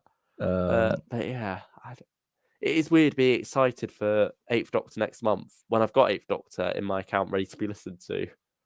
It's so strange because I love the 8th Doctor, but I just don't seem to be clicking with what they're doing with him at the minute. Like, I'm really excited about his Paladin story, and yeah, it's so strange. Oh yeah, we've got that next month. Yeah, I'm really excited for that. I hope so. Stranded 4, but it's better than Volume 3 for me. I suppose Can't be far off getting details for that since that's due April. It's gonna be Oh, they're strange. gonna. They probably not even recorded it. Oh, they might. I wonder if they got the recording dates up. Well, we're talking about the Eighth Doctor actually. Out of the Charlie era, Lucy era, and Bocta era, Doom, Dark Eyes, Doom Coalition, Ravenous, and Stranded, which ones do you prefer? No. I think. Yeah, I haven't really gone into much of the early Charlie stuff. Like I've got Are you Chimes at tempted Midnight. by that actually? Are you tempted to go back and dive into it? Maybe. I don't know. It is just a thing of Big Finish keeping up with the current output is expensive enough as it is. So yeah, but certainly some because I already know the broad strokes of it as well. So it's not like anything's going to be too much of a surprise. I just think there's something quite interesting about the Charlie stuff, really. So it's new McGann. Yeah. It's the first time Big Finish had their own sort of spin on a Doctor, really. Yeah, that's true. Some good stuff within it. Like the stories aren't all there, but you admire what they were going for with it. But the Lucy stuff, I think, is more of a stronger series. Yeah, I suppose that was them going in the new series direction, wasn't it? Having the latest Doctor be in the new series style on the classic series style, which he's stuck to pretty much ever since, hasn't he? Yeah, like, pretty only much. The Mary Shelley stuff has been full part for him. The Mary Shelley stuff's good, actually. Yeah, maybe I've got a natural bias to it because it was my first proper experience of McGann on Big Finish. That was my first McGann trilogy I listened to. It's so bizarre, but there we go.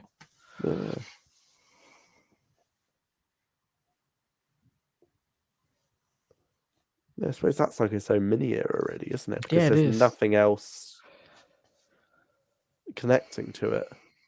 And well, then you've got the Mary's story, but that's about it. And then you've got Gemma and Samson from like Terra Firma. So there's little pockets of Eighth Doctor eras there as well. I suppose maybe that's another reason they don't want to do comic adaptations of the Eighth Doctor, because then they'll be opening up yet another pocket. I'm surprised they haven't done any more of like Fritz, because he's like a big person from the books. And even Matt Smith was going to play Fritz, but that went out the window. That's over 10 years old now, isn't it? So strange. Yeah, I do wonder what sort of stuff we'll get going forward. The Eighth Doctor, like if they'll open up a new pocket again there, with the relaunch stuff, similar to what they're doing to Sixth Doctor, giving him a new companion while we still got the ongoing Constance and Flip stuff. Could they do the same with the Eighth Doctor? See, I thought the Eighth Doctor relaunch would be the Charlie stuff, to be honest, but that's its own little thing. Yeah, I feel like it will be continuing on from where Stranded leaves off. But at the same time, I wouldn't mind like a reset new Eighth Doctor companion, but outside of Time War, just regular stuff. Maybe even like TV. Yeah. They can't leave Time War 4 on the end, but they did. That's probably my least favourite Eighth Doctor era. Yeah, when we noticed from the tier list. Yeah. Oh dear. Oh dear. Yeah, got to wrap up Bliss at some point. That's also the other awkward thing. You never hear Bliss get mentioned in War Doctor. Oh, his mind's like Swiss cheese. He's probably forgot about it. Yeah. I mean, she's not the most memorable. All right. You've been on the drink. The honesty's coming out. Oh no. I'm sorry. No, it's fine. Yeah. Favorite individual Tortured Soho story? That's a question for you. It's not really individual stories, to be honest. But it's just a long 6-parter, really. So of the two, I'd probably say the first one's my favourite, Parasite.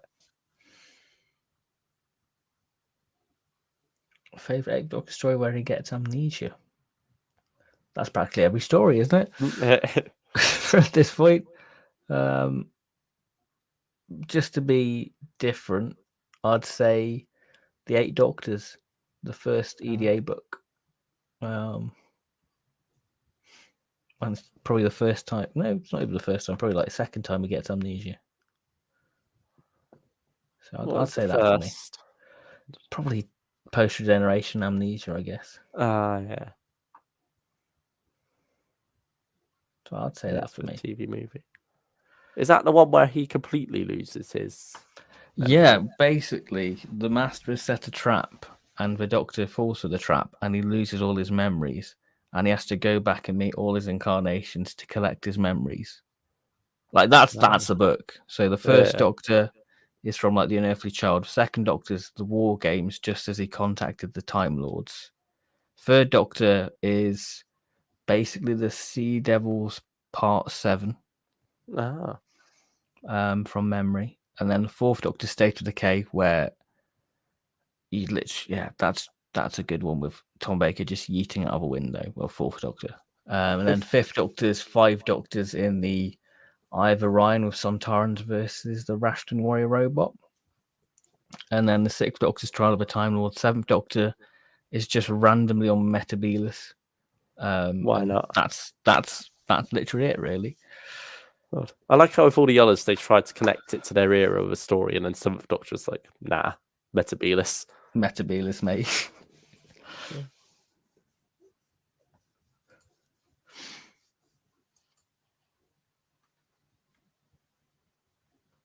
Ooh, Paints Iron Man opinions on Old Anissa arc.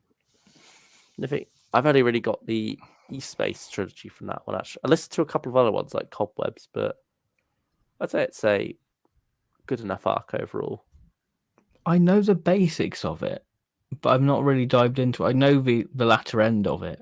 And I know sort of how she got younger on the cover, because I think it's to do with Emerald Tiger, I think. Yeah. Was that Sarah Sutton herself wanted to look younger on the cover as well? I don't know, actually. Because she felt a bit awkward being older while her co-stars were all younger. I don't know. But I do want to revisit the E-Space trilogy, because I remember having a good time with that. Maybe that's one to revisit at some point. Yeah, that's a good one. I've heard good things about that first Old Nissa trilogy, like Cobwebs. That's going to be a really good one. Then Whispering Forest, that's maybe quite a creepy one. Then Cradle of a Snake, The Return of the Mara. That's a story which really interested me, but because I've not listened to those other two stories, I've just not listened to it. Dived into it yet. Yeah. I'd say that's also sort of like the pre Fifth Doctor Great Big Finish era that we isn't it? It was before he really hit his stride in the main range for us. I mean, you've got, what's the story? Eldrad Must Die. That's another good one with Old Nissa and Lady of Mercia. And 5 I think trilogies, isn't it? Yeah, I think so. 4 or 5. Can have a look. Yeah, you've got the Butcher of Brisbane. That's an interesting one when Nissa becomes literally the bride of Magnus Grill. Oh, Heroes of Sontar. That's another one from Old Nissa, isn't it? Yeah, that's a strange one. At least. Yeah. I'm gonna look actually. I think it's strange hearing Sontarans as well be very different because they've not gone the Dan Starkey route. They've not got the more standardized Big Finish approach to the monster.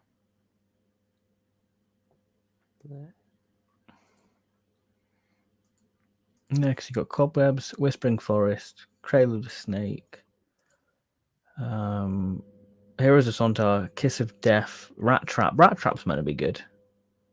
Yeah, I hear a lot of good things about that one. Where else are we? Then you have Emerald Tiger, Jupiter Conjunction. I started Jupiter Conjunction, never finished it. Butcher of Brisbane. Then you have like the Vienna one, what's linked to a planet, Burning Prince, but that's not Old Anissa. Eldrad Must Die, Lady of Mercia, Prisoners of Fate. And then that's just Nissa with two. Oh yeah, and the last one's Mistfall, Equilibrium, and Entry Plague. Yeah. So yeah, it's a fair chunk, but not as much as Black and White TARDIS. No, not quite. I suppose this one is all much more disconnected for the most part. It's disconnected, and you've got other trilogies going on because you've got a solo Nissa one. You've got fanfare for the common men. Yeah, you've got other trilogies going on in between, so there's a nice break. Yeah.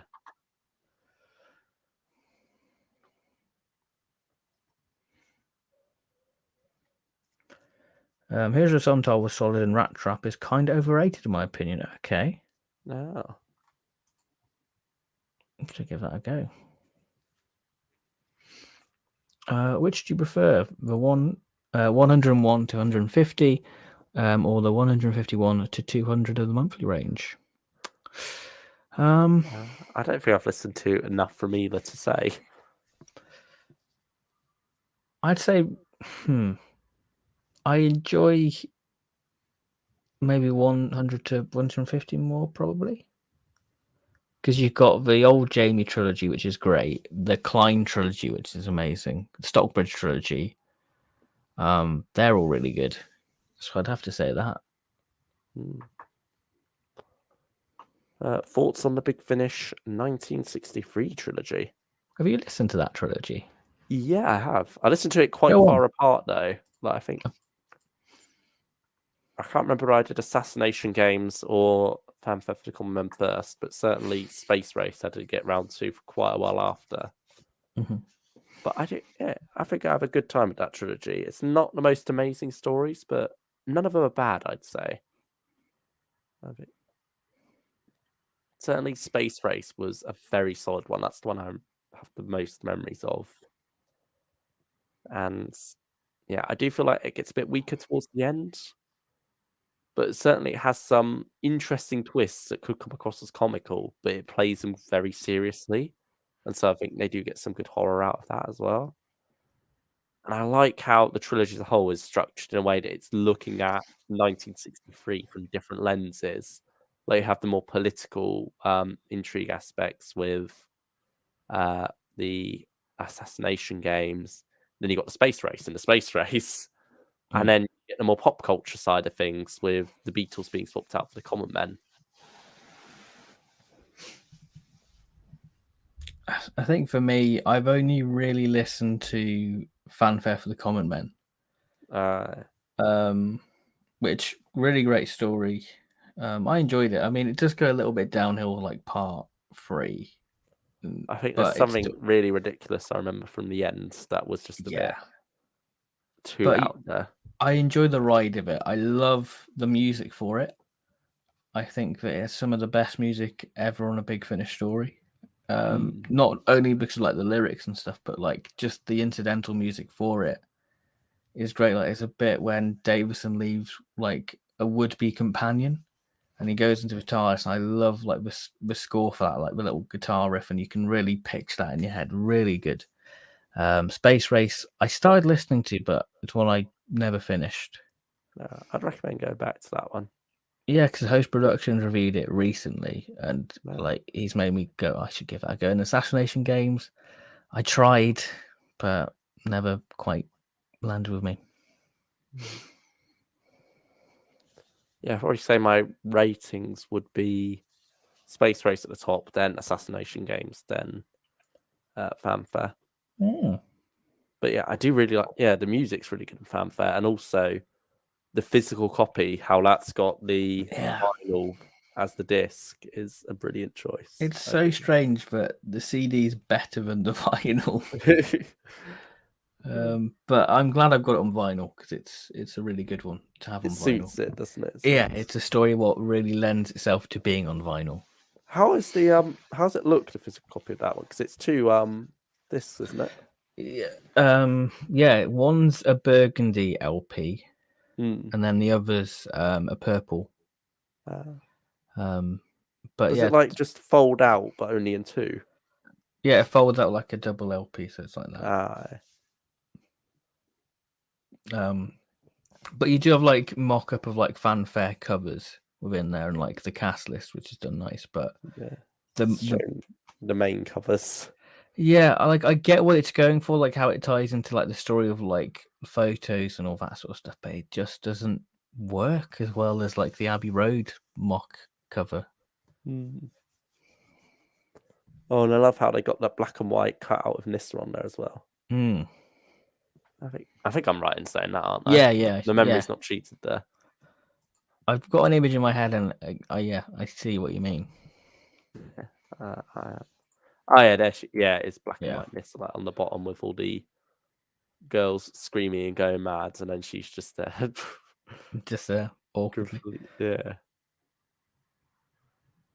Yeah, that feels like one that might have worked better without the sidebar as well. So it's a shame they didn't try and do more of that with the vinyl.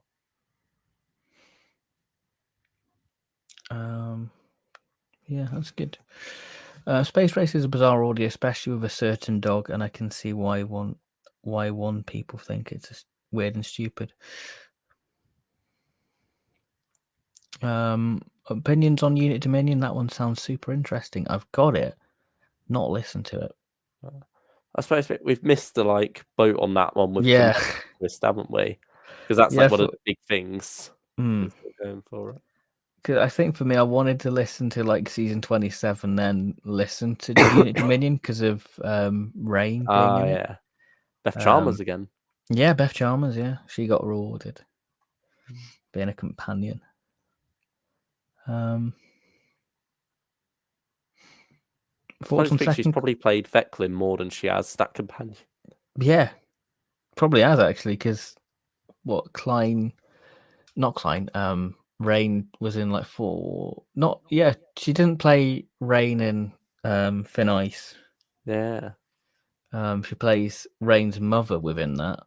Are they all 4-parters, or did they go 3-parters for the? I think they're all 4-parters. Yeah. Our stylish one. I've heard Unit Dominion, and while it's great, it's so incredibly overly long. So there you go, Painside Man.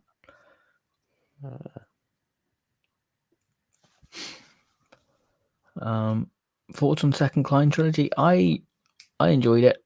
I think Persuasion's a really good one for the 7th Doctor, that he's winding down now, that he's ready to sort of face the last sort of gods, because he doesn't think the man he's going to become's got the stomach to handle it. I really like the characterization of the 7th Doctor within it.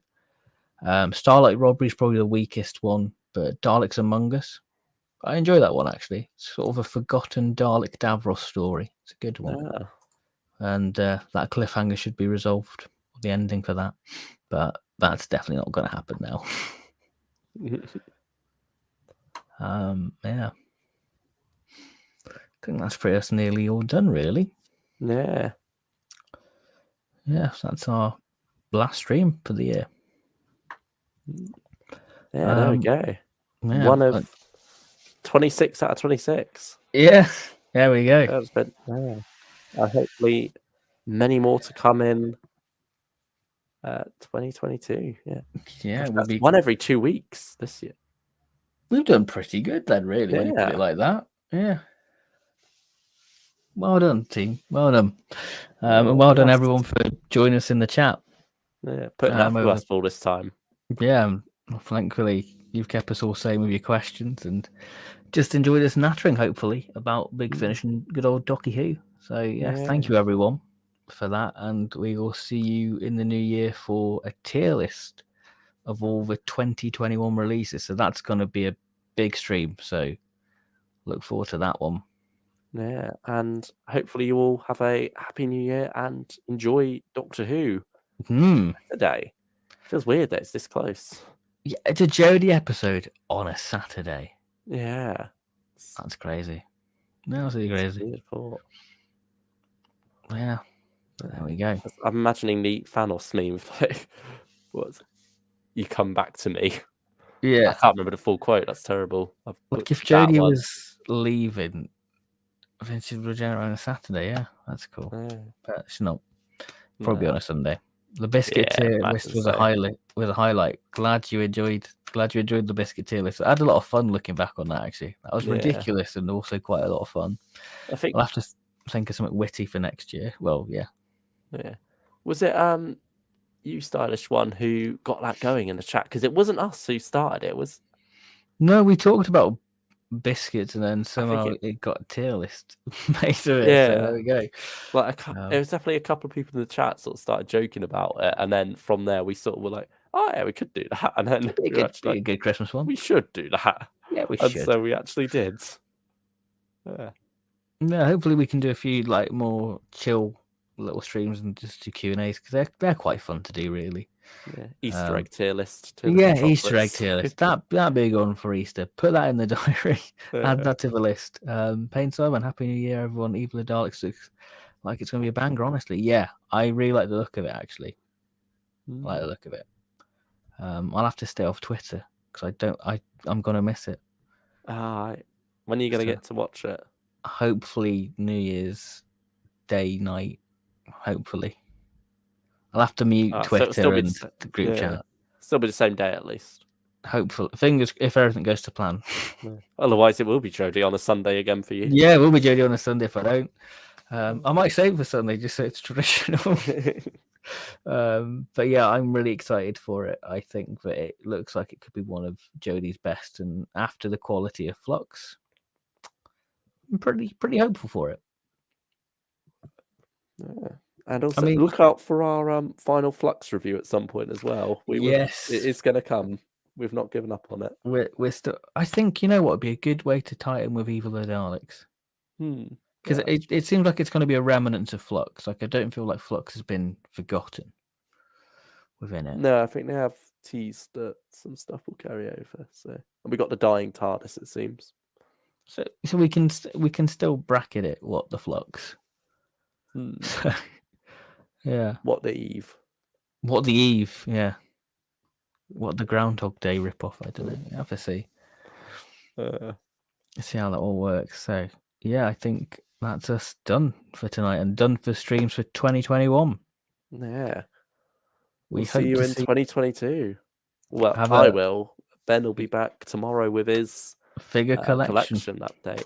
Yeah. Or no, full figure collection, isn't it? Full figure collection. It's half an hour long. Wow. Yeah, so hopefully that'll be worth the wait. And people aren't disappointed. I'm sure it will be. Fingers crossed. It's just me babbling going, that's a dolly. Here's that dolly. Yeah. Thank you everyone for watching and sticking with us throughout the year. And hopefully next year we plan to continue this and we hope to see you there. Yeah. More tier lists, more tier lists, more some reviews. other stuff that we can mix it up with. Yeah, and something what you said tonight would be a good thing to do for next year. But we'll have to leave that for now. In the far future of next year. In the far future, yeah. But that'll be a very cool thing we've got planned. But yeah, we're not going anywhere. We're staying around. I mean, hopefully Luke doesn't die. Fingers crossed. Fingers crossed. Hopefully you don't kill me off for my liking of cold vengeance. Hopefully not. I mean, you're still here, so I feel like you're pretty much safe. I've got over it. Yeah. I've got past it. You got past it. You're here now, so it's all Gucci. So yeah. Thank you, everyone, and we'll see you very soon. Take care, enjoy your Happy New Year, and enjoy Doctor Who, most importantly. Goodbye, everyone. Goodbye.